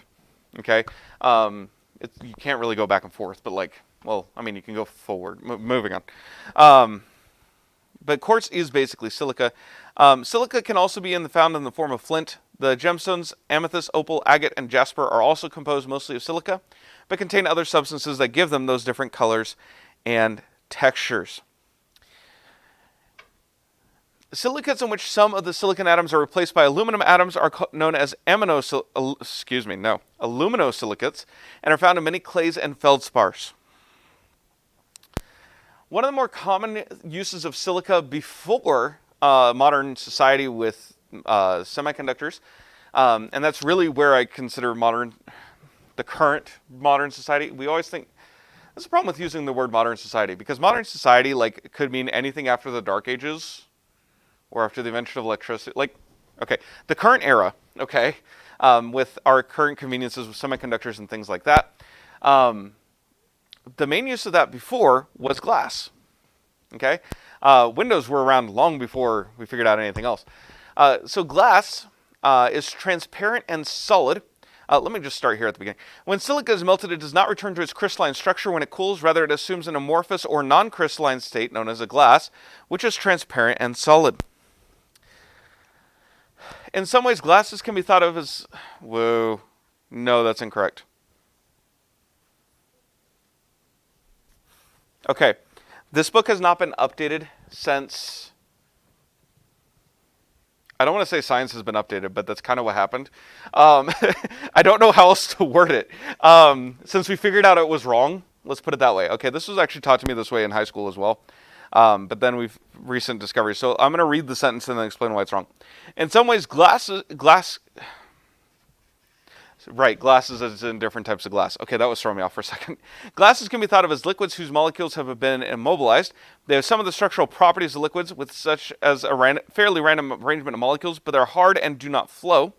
When fractured, a glass has jagged edges rather than the planes found when most crystalline structures are fractured. The biggest problem with that sentence is that they can be thought of as liquids. No, they are solids. They're just amorphous solids. Deal with it. And this was actually a thing that was taught for a long time in science class, that glass was just a really, really, really viscous liquid. Really thick, thicker than molasses was glass, okay? But it was still liquid. And the reason was old windows that were found in archaeological sites were found wider at the bottom, thinner at the top. Until people started looking at it further, that's just how they made the glass. Like, it was assumed that it had been made like we make window panes now. No, it's just when you're putting it in place, it's really more convenient if it like will have a stand and stays there. that was the entire reason, it was to make building easier. So they would actually just make it that way. And the thing that gave it away was the fact that it didn't have flow lines. So people made the assumption without actually looking into it, and then they found someone who like had kept the traditions of that style of glassmaking alive. They're like, no, that's just how you make it. So one of those. We're just asking someone who knows what they're doing really helps clear things up. So anyway, glass has jagged edges when fractured. It is an amorphous solid, so that's why it's jagged. That's why glass tends to just shatter. It doesn't crack. Well, it does crack, but like, after it's one good impact and it'll just go. That's because it really has no clean lines to go across.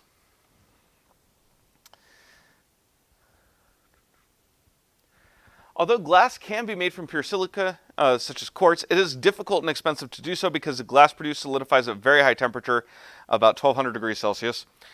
Glass made of pure silica is called fused silica or fused quartz, and is used in halogen light bulbs and other applications in which the glass must withstand very high temperatures, such as the windows of a spacecraft.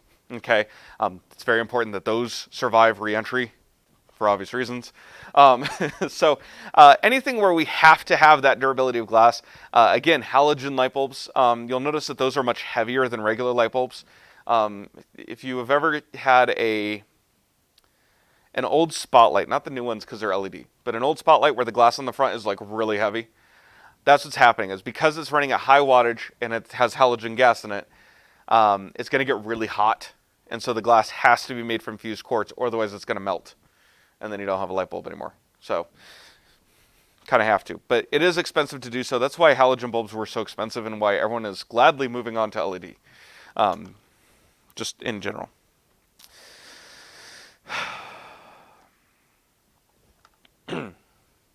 If a flux such as sodium carbonate, soda ash, Na2CO3, any of those names work, is added to silica before melting, the glass becomes much more workable, allowing it to be shaped at much lower temperatures, about half actually. Ordinary window glass, also known as soda lime glass, is formed by melting quartz sand with sodium carbonate and lime. Sodium carbonate or soda and lime. There we go. Carbon dioxide is liberated from the carbonates in the heating process, releasing a mixture of sodium and calcium silicates in the process. About 90% of all glass made is of the soda lime variety. A harder glass is obtained by using potassium compounds, such as K2O, in place of the sodium compounds. Okay, so if we want to make it harder, we can just add potassium instead of sodium, and it will do that. And you might wonder why we wouldn't normally do that. Sodium is way cheaper than potassium, so it's one of those. Heat-resistant glass that does not expand and contract a great deal when temperature changes is made by replacing some of the sodium and calcium compounds, with boron and aluminum oxides. Such glass is called borosilicate or aluminosilicate glass and is commonly used in cookware and laboratory equipment. It's more commonly known by its brand name Pyrex. Okay, Pyrex glass is extremely important both for cooking and for chemistry for the same reasons. You can heat it up a lot and it won't change size. Okay, and that's the biggest reason. It's not that it's glass, it's the fact that this type of glass will not expand when heated, which is really important for chemistry when you have to have a really accurate measurement. So you can't have the lines moving on you when it's a different temperature. So that's one of the biggest reasons. To this day, I won't buy anything but Pyrex glass when it comes to cookware because I know it will last. I know it makes it more durable too.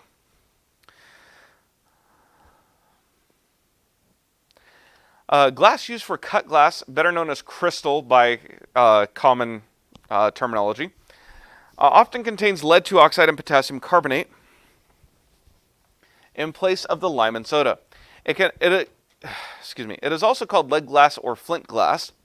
Lead glass has long been used for optical lenses as well, but is being phased out because of environmental concerns. Because it's more important to get it out of our glasses before we get it out of our drinkware. Okay, if you get real crystal glasses, it will come with a warning that says this glass contains lead, so if it chips, don't keep using it. When it's sealed off, it's fine, but still, why? Okay, moving on. Other than it looks pretty. Up to a few percent of various transition metal oxides can be added to impart color to glass. CO2 gives blue glass. Okay, there's a reason why it's called cobalt, because it actually has cobalt in it. You can add copper to give red, green, or blue glass, depending on what else is in there. Magnesium gives purple glass, and iron oxide gives yellow-green glass. This is the reason for like the 70s, if you guys have ever seen that avocado green glass. Okay, it's because there's iron in there. The approximate composition of several types of glass are given in table 11.7. All right, that is where I'm going to have to stop for today. That does deal with silica and things like that. We will come back tomorrow and talk about asbestos as well as silicons and boron. I'll try not to bore you with it. Okay, anyway. I judge myself for some puns, but on the other hand, I can't not. So anyway, I do want to talk to you guys real quick about an upcoming science, week, really. As soon as I can find how to get off the slides. There we go. Hello, focus. Hi, I'm over here. There we go. All right, sorry. Real quick, next week is Science Week here at the school. It's actually not just us. It's not even just secondary. Like the whole school all the way down is doing it. I think they're starting at like second grade maybe. I forget where the line is, but like at a certain point you can't really have kids doing experiments. Okay, anyway. It's not that they're not doing anything. It's just they won't necessarily be doing the experiments there. Let me grab... There we go. Now, the biggest thing that I want to talk to you guys about this week, because next week we're going to actually do some stuff each day, I think. But I'm not sure about details yet. But at the end of next week, on Friday, we are having a school-wide contest to see who can make the best egg protector. Okay, so we're going to launch the eggs with a slingshot. It's up to each class to put up their best protection mechanism. Now, the younger grades are doing where each grade is working together to build the thing. We're going to do things a little differently up here because y'all are smart, in theory. Okay, no, I'm kidding. Sorry, that was mean. Anyway, I want you guys to work on teams of 2 and try to come up with your best launcher. The best one will go forward for our class, okay, for 11th and 12th grade. All right, does that make sense? You can have 2 or 3. As long as it's where everyone is participating, I don't care. All right, does that make sense? I don't want a group of 5, okay? And real quick, distance learners, sorry, you're ineligible because you're not here. So that is what it is. You guys are welcome to use any safe materials you want, and I'm going to word it that way intentionally because that one. Okay. So here's what you guys need to start doing. You guys need to start thinking about what you might want to use. If there's a material you want to use but you don't necessarily have, ask. I can probably get my hands on it. Okay. Stop it. Okay. Anyway. So, but, you know, if it's something you can find around your house, please do that. It would really help me out not having to get everything together. But essentially, you will be building a structure that can hold an egg and be launched through the air while protecting the egg from breaking. Size requirements for the egg launcher are... Okay, let's go ahead and go through this.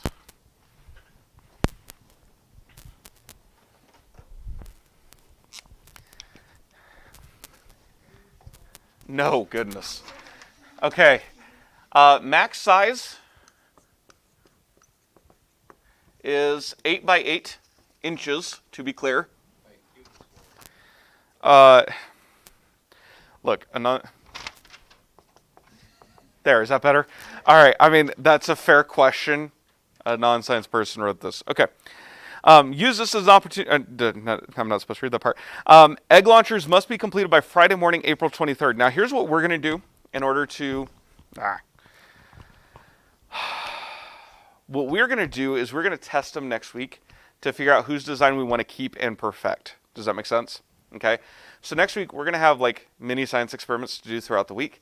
So either Monday or Tuesday of next week, I really need to look at what we're supposed to do each day and figure out when we're going to have the most time. All right. And we're going to test them and see who's we want to perfect as a class, and then we'll enter that one on Friday. Okay, we'll work on it a little bit each day. You guys are welcome to bring supplies in and work on it here in my class. That's fine.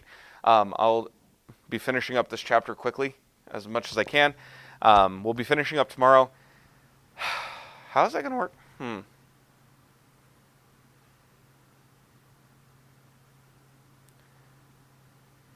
To allow you more time to work on it in class, here's what I'm going to do. You know what? No, I'm going to think that through. I'll announce it tomorrow. All right, so max size has to be 8 inches cubed. They will be on display Friday morning for all the classes, and we'll test them Friday afternoon. They will be judged in 3 areas. First of all, best design. Okay, that's how it looks.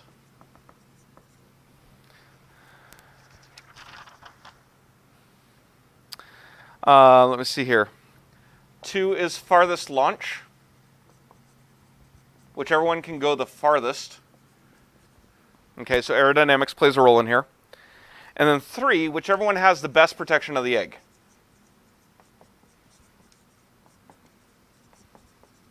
And that will be evaluated by whether or not the egg breaks.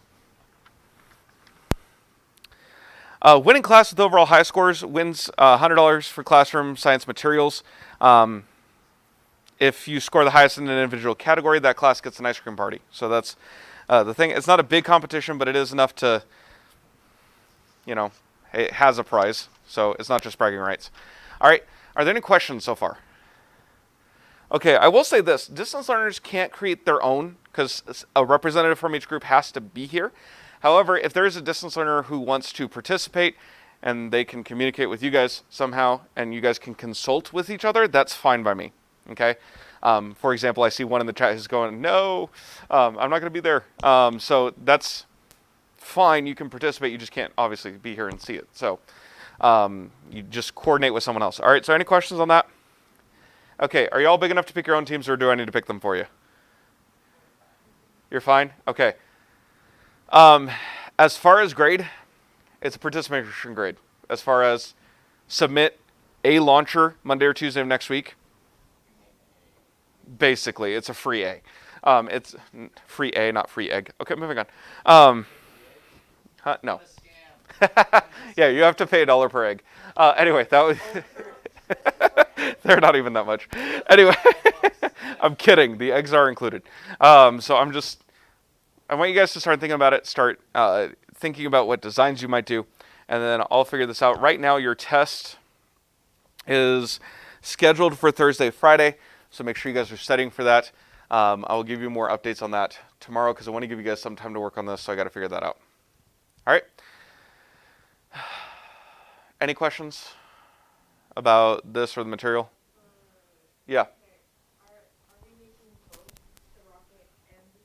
No, we're going to be doing a slingshot thing. So you're only making the protection, which is, I think so. Assume it's going to have a lot of force. Okay, you're assuming it's basically being shot. Not really, but yeah. Okay, anyway. Any others? Okay, so those are the 3 categories: best design, furthest launch, and best protection. Again, max size is 8 inches cubed. But yeah, that is something to be considering. Think your way through it. If you have something around the house like an empty toilet paper roll, it might be a good place to start. Okay, I'm not saying you should. I'm saying think through things like that. Yeah, basically it. It's just I want you guys to start thinking about it. I want you. Basically, I'm trying to make it where you guys kind of have a mini competition in here, and then the winner of that moves on, tries to win it for the class. All right, does that make sense? Cool. All right, I'll see you guys later.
Okay, guys, we're going to get started. We're going to be on page number 335, set 11.6,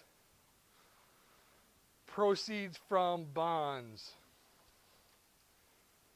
The amount a seller receives from the sale of bonds is called the proceeds. The amount of proceeds is the sale price of the bond minus a brokerage fee. If you sell a bond at any time other than the usual interest payment dates, usually semi-annual, the bond will have some accrued interest. Okay? Accrued interest is earned interest that is not payable until the end of the current interest period. If you want to charge the buyer the amount of accrued interest when making the bond transaction, when finding the accrued interest period, count the first day of the period, but not the last day. Okay? So, model problem number 1 here. Greg Barnsdale sold a $1,000 bond having a quoted price of 99 3/4 and paying 12% annual interest. The buyer was charged accrued interest from the last interest payment date of January 1st to the selling date of March 10th. Mr. Barnsdale had to pay the broker a fee of 2% of the bond's selling price. What was the selling price of the bond? How much was the brokerage fee? Using your calculator to find the amount of accrued interest, how much did Mr. Barnsdale receive from the sale of the bond? Okay? So, we have a face value of $1,000. The quoted price is 99 3/4. So we're going to multiply 1,000 times 0.9975 to give us a selling price of $997.50. Brokerage fee is 2% of that, so we're going to multiply times 0.02, giving us a brokerage fee of $19.95. To find the accrued interest, use a simple interest formula. The time is 68 over 365 since the interest period is January 1st through March 10th, which is 68 days. Remember, we're counting the first day but not the last day. And time for the simple interest formula is always in units of years. So there are 365 days in a year, so we're going to make it a fraction because we have days, all right? So we have the fraction of 68 over 365. So we have 1,000 times 0.12 times 68 over 365. Then they have 1,000 times 0.12, it's 120. They multiply that times 68 over 365, giving you accrued interest of 2236. Okay, so we have 997.50 plus 2236 is 1,019.86 cents. We're going to subtract our 19.95 brokerage fee, and the proceeds are $999.91. So he bought this bond for $997.50. He sells it and makes $99.91. So by selling it, he only actually made $2 because he sold it early. Okay?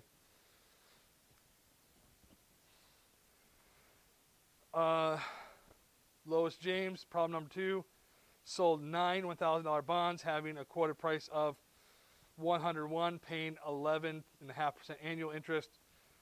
The buyer had to pay accrued interest from July to August 13th. The broker charge is $5 brokerage fee for each bond. What's the total selling price of the bonds? Then we're going to use a calculator to find the accrued interest, how much the brokerage fee, and how much did he receive for the sale of the bonds. Okay? So to find the selling price, we're going to take the face value, multiply it times the quoted price of 101, multiply it times 9 because there are 9 bonds, giving us a total of $9,090. We're going to find the accrued interest using the simple interest formula. Again, we calculate the number of days. We do not use the last day, though, but we use the first day. And we got a total of 43 days. So we have 43 over 365. With our simple interest formula, we ended up getting $121.95 accrued interest. And then brokerage fee is 5 times 9 is $45. Find the proceeds. It cost him $9,090. With his accrued interest, he got $9,211 minus the brokerage fee. His proceeds are $9,166.95. So he made a total of about $50 on this. Okay? So, homework for tonight is going to be questions 1 through 10 on page 337. I will put this up on the Google Classroom here in just a little bit. Page 337, questions 1 through 10. Let me know if you have any questions. And that's it.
turn to in your workbook to page number 301.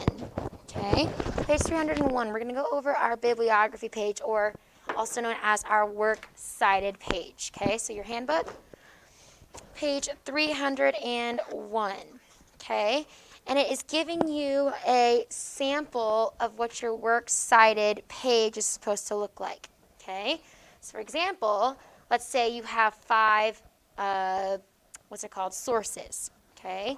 And obviously, with those sources, they need to be legit. They can't just be a random article that you found off of the website or the internet, not even knowing who these people are. So obviously, your sources need to be credible, okay? That means there is an author, or there's some kind of publishing company or some kind of company that made the article that are legit. So on page 301, okay, the purpose of this obviously is to just kind of cite your sources and give credit to how you did research, who you looked up, and all that. But if you notice, okay, it's kind of exactly what you need to be need to have on your research paper. But if you notice, on the works cited page, all of your sources are listed in alphabetical order by last name of the author. Okay, so that's one thing that you need to have. Okay, but then if you notice that there is the title of whatever they wrote, if it's a book, there was the publishing date there, and as well as the year it was published. Okay, that's kind of what you need to have. We'll go over on page number 302. Okay, citation information. This could also be obviously parenthetical citations whenever you're citing your, this will be in your paper when you're citing your sources here. Okay, so all of these parenthetical citations or footnotes or endnotes is going to be needed or obviously cited because you have your works cited page. So your works cited page basically tells me who your sources are, which I do need to know. Okay, you need to have at least 4. Okay, for a good research paper, you need a lot of sources, kind of to back up obviously your paper, not just random information that you got, okay? That tells me that, okay, he quoted this or she quoted this person from this source. I can look this source or this book, okay? Look at the first source on page 301. Look back over at 301, okay? So first listed is your author or the editor. Hence we see ED after the name, okay? So last name first, then first name, comma, editor, or if it's just the author, you don't need to put editor. But make sure, if you guys notice, there's periods that separate everything, okay? So there's my author or my editor right there, then there's a period.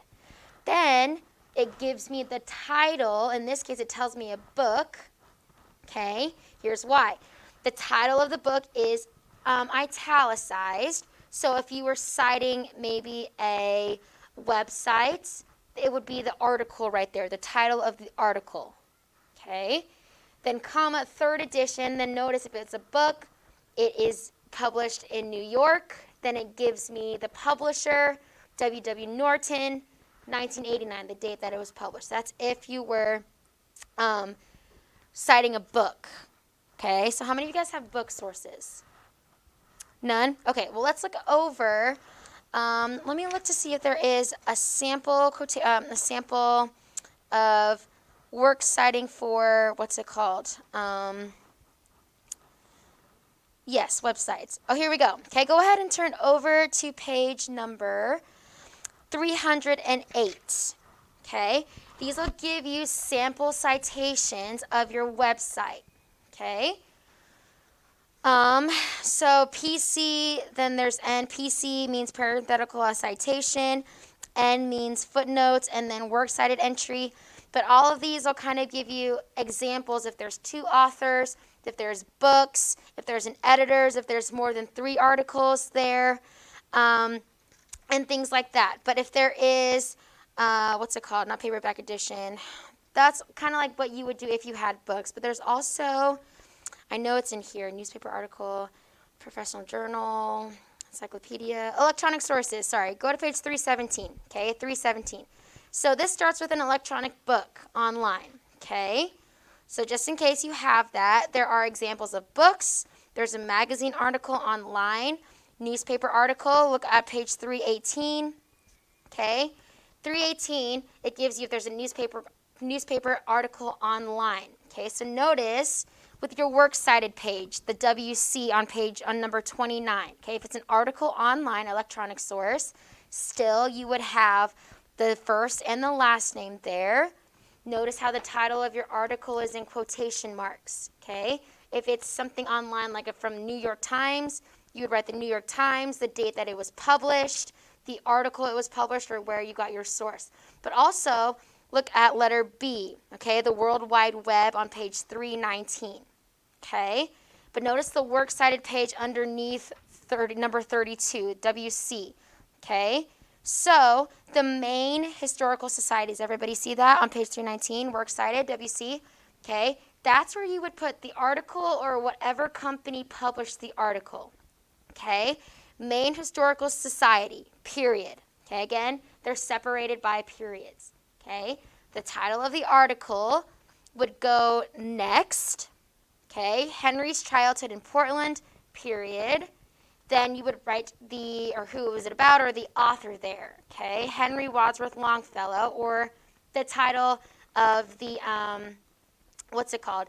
The title of the, I'm pretty sure that one would be let me look. Informally published online dates may not include all the basics, but you need to include as many of the basic publication facts. So the author, the title page, and then the title of the owner or the site. So that would be Henry Wadsworth Longfellow, since he wrote about the Henry's childhood in Portland. So number 32 in letter B, that'll kind of give you all the details that you need to know. Page 319 gives you the format. So, but then you need to write your website or the URL, okay? http://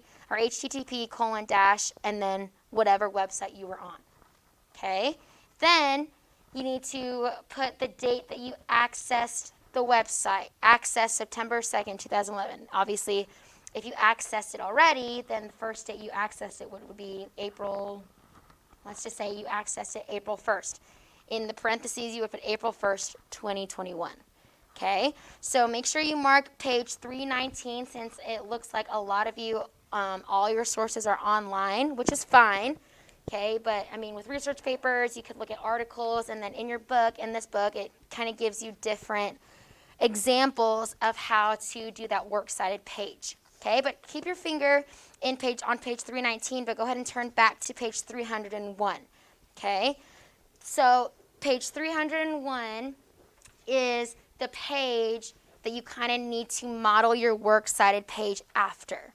Okay? So still, if there's a title of the article, or if you don't know who wrote it, but then there is a company that wrote it, still alphabetical order. So for example, you don't know Maine Historical Society. If that's your first source, that would be your first. If you don't have anything that starts with A through L, okay, then that would be the first one at the top. And make sure that it is alphabetical order according to the author. Okay, does that make sense for everybody? So kind of what on page 301 that it looks like. So Bain, Nina, notice how that is obviously B. The second one is Cahill, Audrey. Third is Drew, Elizabeth. Okay, kind of that's how we're ordering our works cited page. Not necessarily, like our works cited page isn't necessarily how you quote them in your paper. You can quote anybody first in your paper, but when you cite your authors or you cite your works that you copied off of or you got your resource from, then you have to list that in alphabetical order, okay? So now, as we're writing, again, last night since we had the game, I was not able to, just gonna be honest with you, I fell asleep on the couch while I was looking at some. So that will be for you tomorrow. I'll do that today after practice. But go ahead and look over at page number, let's say, 302, okay? So when you're writing your paper, okay, now that you already have all your works cited off alphabetical order, when you're writing your paper, you can cite the authors one of two ways. Okay? First, you can do a parenthetical citation, okay? And what that means is, whenever you're writing and then you don't want to, and you have to quote the author or you have to quote your source, then you would put in parenthetical elements right next to whatever you source with the author's last name, okay? So for example, look at this, okay? Letter A, a parenthetical citation always includes the page number of the source of information that may include the author's last name or the title of the work, okay? If you don't know the author, you would do the title of the work, okay? But if you don't know, obviously if it's not a book, then you would just put the last name of your author, okay? So like I said, all of you guys have online sources. So for example, okay, let's say you quote somebody from maybe an online author, what they said about your vocation, okay? Chemical engineering. So let's say Noah quoted something that a scientist said, okay, from an article or an opinion that maybe one of his sources has. So he would write that opinion. That's fine if you do it word for word, as long as you quote that author or quote that article. So he would say chemical engineering, blah, blah, blah, blah, blah, blah, blah, period, quotation marks, quote that resource, okay? Then you would want to talk about that in your own words, okay? So it's not plagiarizing when you cite your, obviously your authors, but you still need to further explain in your own words how that applies to your vocation. Okay, does that make sense for everybody? So make sure when you're writing your paper, you can always put these parenthetical elements so that I know, okay, she got this from this source, this online source, this specific part, okay? Then further explain it. As I read along, she can, I know that she got another part from a different source. So make sure you're always citing your sources either in parenthetical elements, okay? Or look at page number 303 at the bottom of the page, 66.2, okay? Or you can have endnotes or footnotes, okay? So for example, let's say you're talking about one of your articles or one of your topics in one paragraph, okay? But you have two authors there or two resources there that you want to cite one right after the other, okay?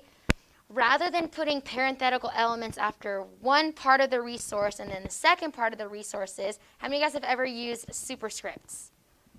Okay, those are the superscripts where, you know, those are the tiny letters or numbers that are going, like that appear. Here, let me write it on the board. A superscript would be like this if I have a marker. So you're writing, blah, blah, blah, literally going to put blah here. And then you would put a period, and then you would see like a number right next to it, right? So that's superscript. So basically what these little numbers tell me, that's why it's at the end or the foot. Okay, you're going to have your paper, and at the very bottom of your paper, kind of like the margin, is where you're going to have 1. Okay, so that means you quoted this from, and then you're going to write your resource here. I'm just going to put my first and last name here. Okay, of the first and the last name, or the last name and the first name of the author that I just quoted. Yes, last name first. Okay, so then I'm continuing on. Let's say there's a second author there that I quoted. Okay, then underneath there, okay, 2, that's going to tell me, okay, maybe I'm going to have a different author there. Let's just use Cortez. Okay, Ian, if I quoted Ian in my second resource. Okay, and then every time you do a superscript, that tells me, okay, that's who they're quoting. So you can do that way. This is endnotes, or no, in this case, this would be footnotes, okay? Footnotes, and then your book further explains endnotes, but I would prefer footnotes because endnotes obviously go at the very end of the paper, and it's just one huge paper of resources, which is fine. I would prefer endnotes, but footnotes doesn't matter. But this is parenthetical elements, okay? Sorry, that's really messy. Okay, so again, I'm going to use the word blah just for example. Okay, blah, blah, blah. You're talking, okay, then at the end of the sentence, how I'm going to quote my author would be in parenthetical elements. So at the end, I would say Coral Hannah. Okay, oops, misspelled my own name.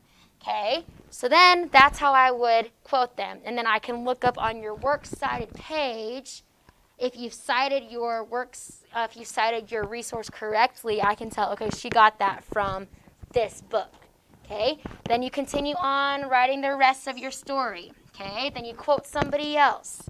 Okay, parenthetical elements, same thing here. Sorry, Ian, I'm just going to use you again. Okay. Okay, does that make sense for everybody? So as you're writing, that's how you cite your cite your resources in parenthetical elements. Last name and first name of your author. Okay, so like again, you can do it one of these ways, footnotes or parenthetical elements. I personally don't really care what you choose. I think endnotes are easier because it's just the superscript, and then I can just look at the first and last name at the bottom of the page. Okay, but it's up to you. If you just rather type, then put your author's name in parentheses. That's fine.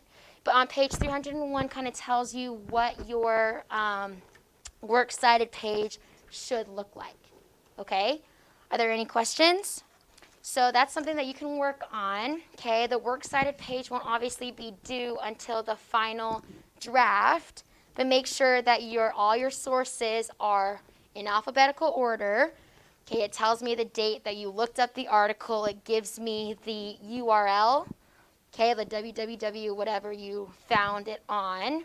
Okay, make sure it's a legit source, okay, not just anyone talking about it. Okay, so make sure your sources are credible. Basically meaning that they know what they're talking about and they're not just a random person on the internet talking about your topic. So, for example, Wikipedia is not a credible source because anybody can go in and edit Wikipedia. Okay?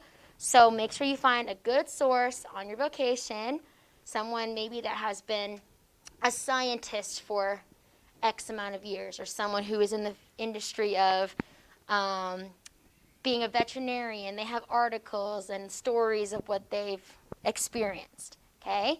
Does that make sense? Does anybody have any questions? Nope. All right. So continue working on that. Again, I'm so sorry about the rough drafts. I'll make those corrections and read through them and kind of give you my feedback so that you know how to keep adjusting for the second draft. The second draft obviously is the part where we edit it, making sure that everyone doesn't have any questions, answering those questions, and then we'll further on to the final draft. Okay? All right, go ahead and put that away. And take out you can keep out your grammar handbooks because we're just going to do the following exercise in grammar. Page 45, exercise 85 in your workbook. If you need to look back in your handbook for resources, that is in section 25. Talking about emphasis.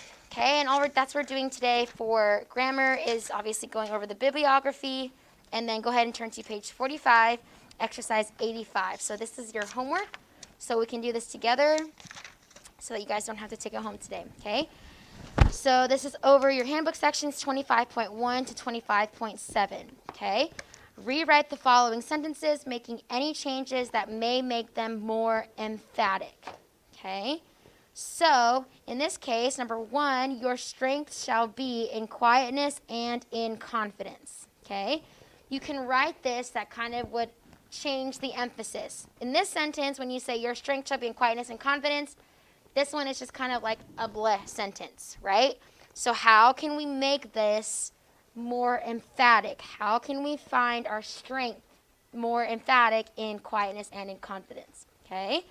Number 2, the rumor that he was planning to resign was squashed by the irate Secretary of Defense. Okay, how can we just change that to make the irate Secretary of Defense more emphatic? Just different things like that in this section.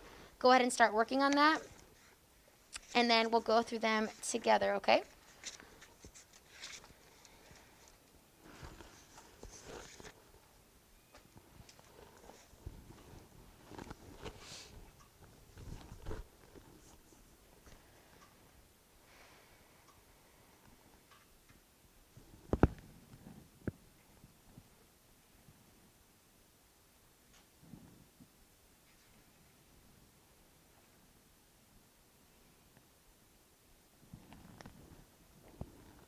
Okay, who has number 1?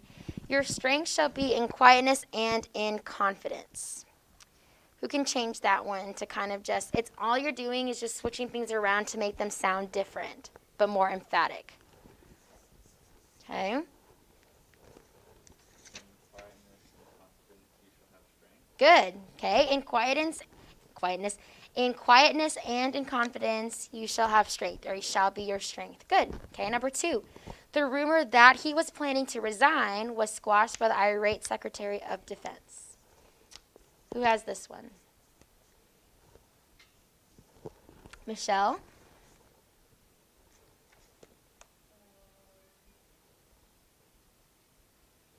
How can we just say the rumor that he was planning to resign was squashed? By who? Who was it squashed by? Okay, so we can make this, or what voice is this talking about, or talking in? It is passive voice, so remember, one way that we can change to make something more emphatic is an active voice. So how can we change the sentence to active voice? Who would be doing the action? Who would be actually squashing the rumor? The Secretary of Defense. Good. The irate Secretary of Defense squashed the rumor that he was planning to resign. So that one would be in on 25.7, making things active voice. Okay. Number 3, as it turned out, Alexander Graham Bell's efforts to save James Garfield's life were valiant but unsuccessful. Okay, this one would go underneath 25.1. Okay, look at your example on page 101 in your handbook. Okay, of course, the Industrial Revolution had far-reaching effects on society.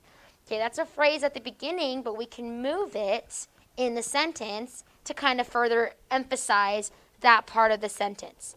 So where would I move my phrase as it turned out?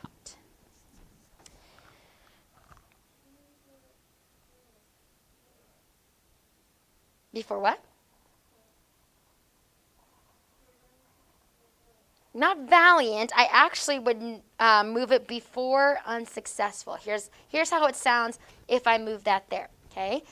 Alexander Graham Bell's efforts to save James Garfield's life were valiant, but as it turned out, unsuccessful. Kind of gave that little dramatic effect there.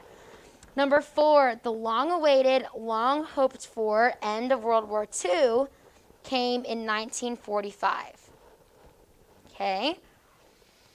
This one, okay, right now is a loose sentence. Okay, I kind of want to change it to periodic. And on 25.2, how do I change a loose sentence to a periodic sentence? I need to add the details where? At the end. So how do I change that here?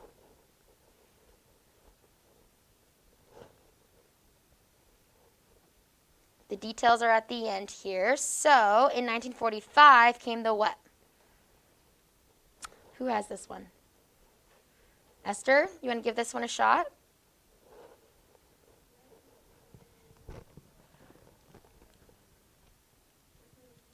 Good. Okay. In 1945 came the long-awaited, long-hoped-for end of World War II. Okay. Just some things to turn around. I know it doesn't sound very different, and we're kind of doing a lot of redundant things, but this will improve your writing if you know how to switch a lot of sentences around and make it sound a little more emphatic. Number 5, a surprising upset victory was scored by Harry S. Truman in the 1948 presidential election. Again, we can change this one to active voice, making it what?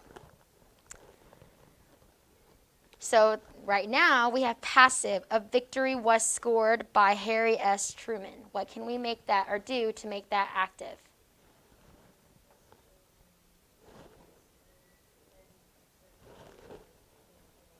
Good.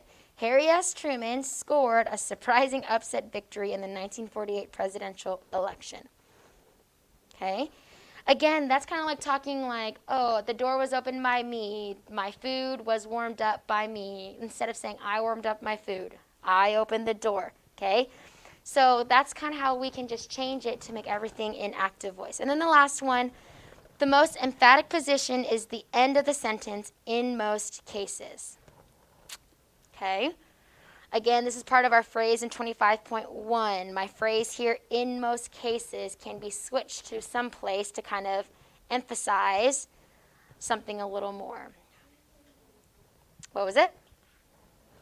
Not quite in the front. Well, yeah, it could work in the front. In most cases, the most emphatic position is the end of the sentence. Or you can say, the most emphatic position, in most cases, is the end of the sentence. Just kind of something to make something a little more emphatic. Okay? All right, last but not least, go ahead and take out your literature books. Okay, tonight for homework, do 7 through 12 in vocab, if you haven't done that already. And make sure you're reviewing that, 7 through 12 twice. But let's take out our literature and go ahead and open your book to our new section. I just kind of wanted to introduce it to you a little bit before we go into detail of William Wordsworth and everything, but just some things about the Romantic age, okay? I'm going to put it on the screen. All of these are going to be mostly in your book, so you can highlight in your book the different aspects of the Romantic age. Okay, but go ahead and turn to page number 236. 236 in your literature books while I get out the PowerPoint.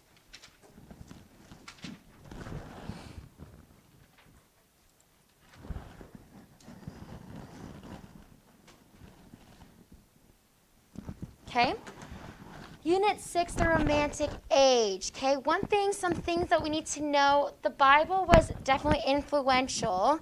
Maybe not to an extent that we knew of today. Obviously, a lot of people we know, they study the Bible is their focal point, but they had an idea of God.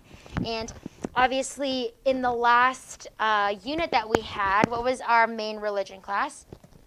Deism, which they did believe in God, but they believed that he was impersonal and then he left the world to kind of run for itself or fend for itself. But during the Romantic literature, there was a new sense of responsibility and importance that the Bible gave to Britain's common people. And we saw that this was reflected in the literature of the Romantic age. So you want to know that. That's the first sentence underneath Romantic literature. And then kind of like just scrolling down, the Bible kind of refined and purified people's thoughts, as well as it gave the people a love for nature as the creation of God. And we'll see this throughout our works. Like I just said, they did have that sense of God and they knew who he was. But if we continue reading, there was a religion that kind of came to be due to different authors, okay? So our first author we see is William Wordsworth. You want to know him. He began this new tradition of writing about the humble and rustic life, meaning that he would always take time to just sit and reflect about the things around him. He was one of the major, if not the major, writers after Milton, and we'll see that when we study him, when we study his works. We also see that Samuel Taylor Coleridge, he possessed the greatest mind of the Romantic movement. He reminded Wordsworth that England's rustic people had such clear minds and speech because they owned their own plots of land. They worked hard to keep them up. Again, the Bible just kind of influenced that thinking. Obviously, in the Bible, it teaches about hard work. There's kind of like owing no man things, talking about debt and everything like that. Since the Bible had that influence on the people, they worked harder. They had a lot better values than there were in previous eras. Again, besides refining their language and purifying their thoughts, the Bible gave the English people a love for nature as the creation of God. But here's the thing, and then just kind of like we talked about a little bit, there was a period of poetry, and we'll see that in a little bit. But with the Bible, obviously the Bible says that God created the earth and there was, creation at the beginning of the world, okay?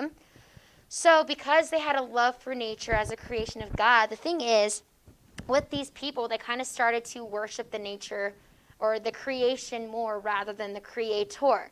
And we see that here with a belief that turned from deism to pantheism. Pantheism is the false idea that nature is God or is a part of God. And again, like I said, they loved nature so much, they didn't realize that God created nature, but they kind of viewed nature as God rather than God creating nature, and they worshiped nature. And we'll see that a little bit more with William Wordsworth, and we'll study his works. About how a lot of his works were written about nature, almost worshiping nature, saying how it's the holy being, it's part of God's holy being and stuff like that, rather than worshiping fully God. Another thing about this, it was mainly a period of poetry. We'll go back to this slide. It was just William Wordsworth, Samuel Taylor Coleridge, George Gordon, Lord Byron, Percy Bysshe Shelley, John Keats. They were different poets that we'll study here. They were largely produced by these people. Some other things that came out was the familiar essay, which is more of an informal and more personal form of essay. Obviously, we know essay when it was produced by Sir Francis Bacon. It's when you talk about a topic and kind of give your thoughts about it. But then the familiar essay is kind of more personal and more informal. The familiar essay, if you guys look at the top on page 100 or 236 on the right-hand column, your book says the familiar essay of the Romantic period was perfected by Charles Lamb, William Hazlitt, Leigh Hunt, and then Thomas de Quincey. There were also another, products of the Romantic age were the three types of novels. We see the Gothic novel, the historical novel, and the novel of manners. You want to know those novels as well. That's in the second paragraph on the right-hand side. Three types of novels: Gothic novel, historical novel, and the novel of manners. Different authors that produced these types of novels. The Gothic novels included Horace Walpole, Anne Radcliffe, Monk Lewis, and Mary Shelley. Historical novels were made famous by Sir Walter Scott. The novel of manners was perfected by Jane Austen, someone that we kind of are more familiar with. You've heard of Pride and Prejudice, Sense and Sensibility. Jane Austen was the one who perfected the novel of manners, kind of depicting gentlemen, depicting manners, depicting the life of obviously like a young woman during this Romantic era. There was an emphasis. The English Romantic movement was a part of a world movement that kind of already swept France and Germany. On the continent, Romantic writers tended to be visionaries and rebels against the beliefs and customs of the 18th century. So they were anti-deism. A lot of things in the 18th century they found fault in. But there was an emphasis on feeling rather than reason. So obviously, there was an age of reason. That's what they called the Renaissance era that we just studied. Age of Reason was another name for it. But in this era, they were kind of more about emotion. They were kind of more about your heart and what does your heart feel rather than what does your head think. The heart rather than the head was the force of the Romantic literature. English Romantic writers, they expressed a particular view of nature, man, and the supernatural. They took a strong sense of beauty in the world around them, and they took great pleasure in nature. Some, like Shelley and Keats, actually worshipped nature. Most lived close to nature. Like, again, we'll see that belief pantheism as a strong driving force in a lot of these men's works.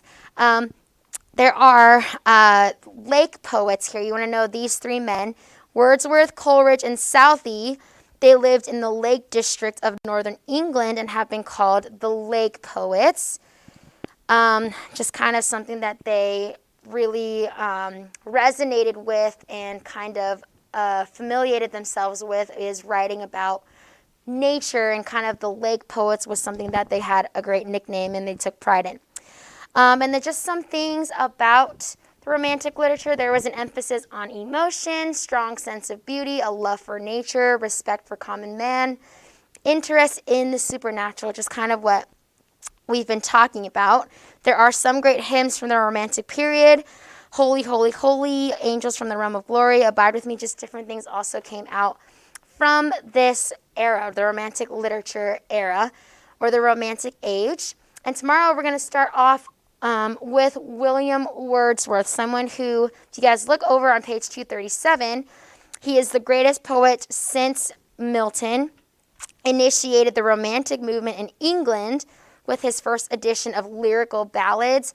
And this lyrical ballads thing, if you guys look at the very top on page 236, the Romantic Age of literature began as a deliberate movement with the publication of lyrical ballads. That's an important work that you want to know. But William Wordsworth, he was the one who created this, and it was kind of like a collection of poems about nature and kind of what these men, like they were very influential men at the time, and kind of what they, not forced upon the people, but what a lot of people looked up to and kind of established their beliefs in. So we'll talk about William Wordsworth in depth tomorrow. But last night you should have read up to page 242. Tonight's homework is to read pages 243. Let me look it up really quickly. Pages 243 to 243 to 248. There's going to be a reading quiz over that on Thursday. Okay, so make sure you get caught up over pages 243 to 248. Okay, talking about William Wordsworth still, so make sure you read that. Again, vocabulary words and definitions 7 through 12 twice, and then we finish grammar homework, okay? So literature and vocab tonight, so make sure you do that. If you guys have any questions, let me know. But then you guys are dismissed.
All right, welcome to Algebra 2. Today we are just doing Chapter 6 review. That will be due on Thursday. That is a change from the original plan for today.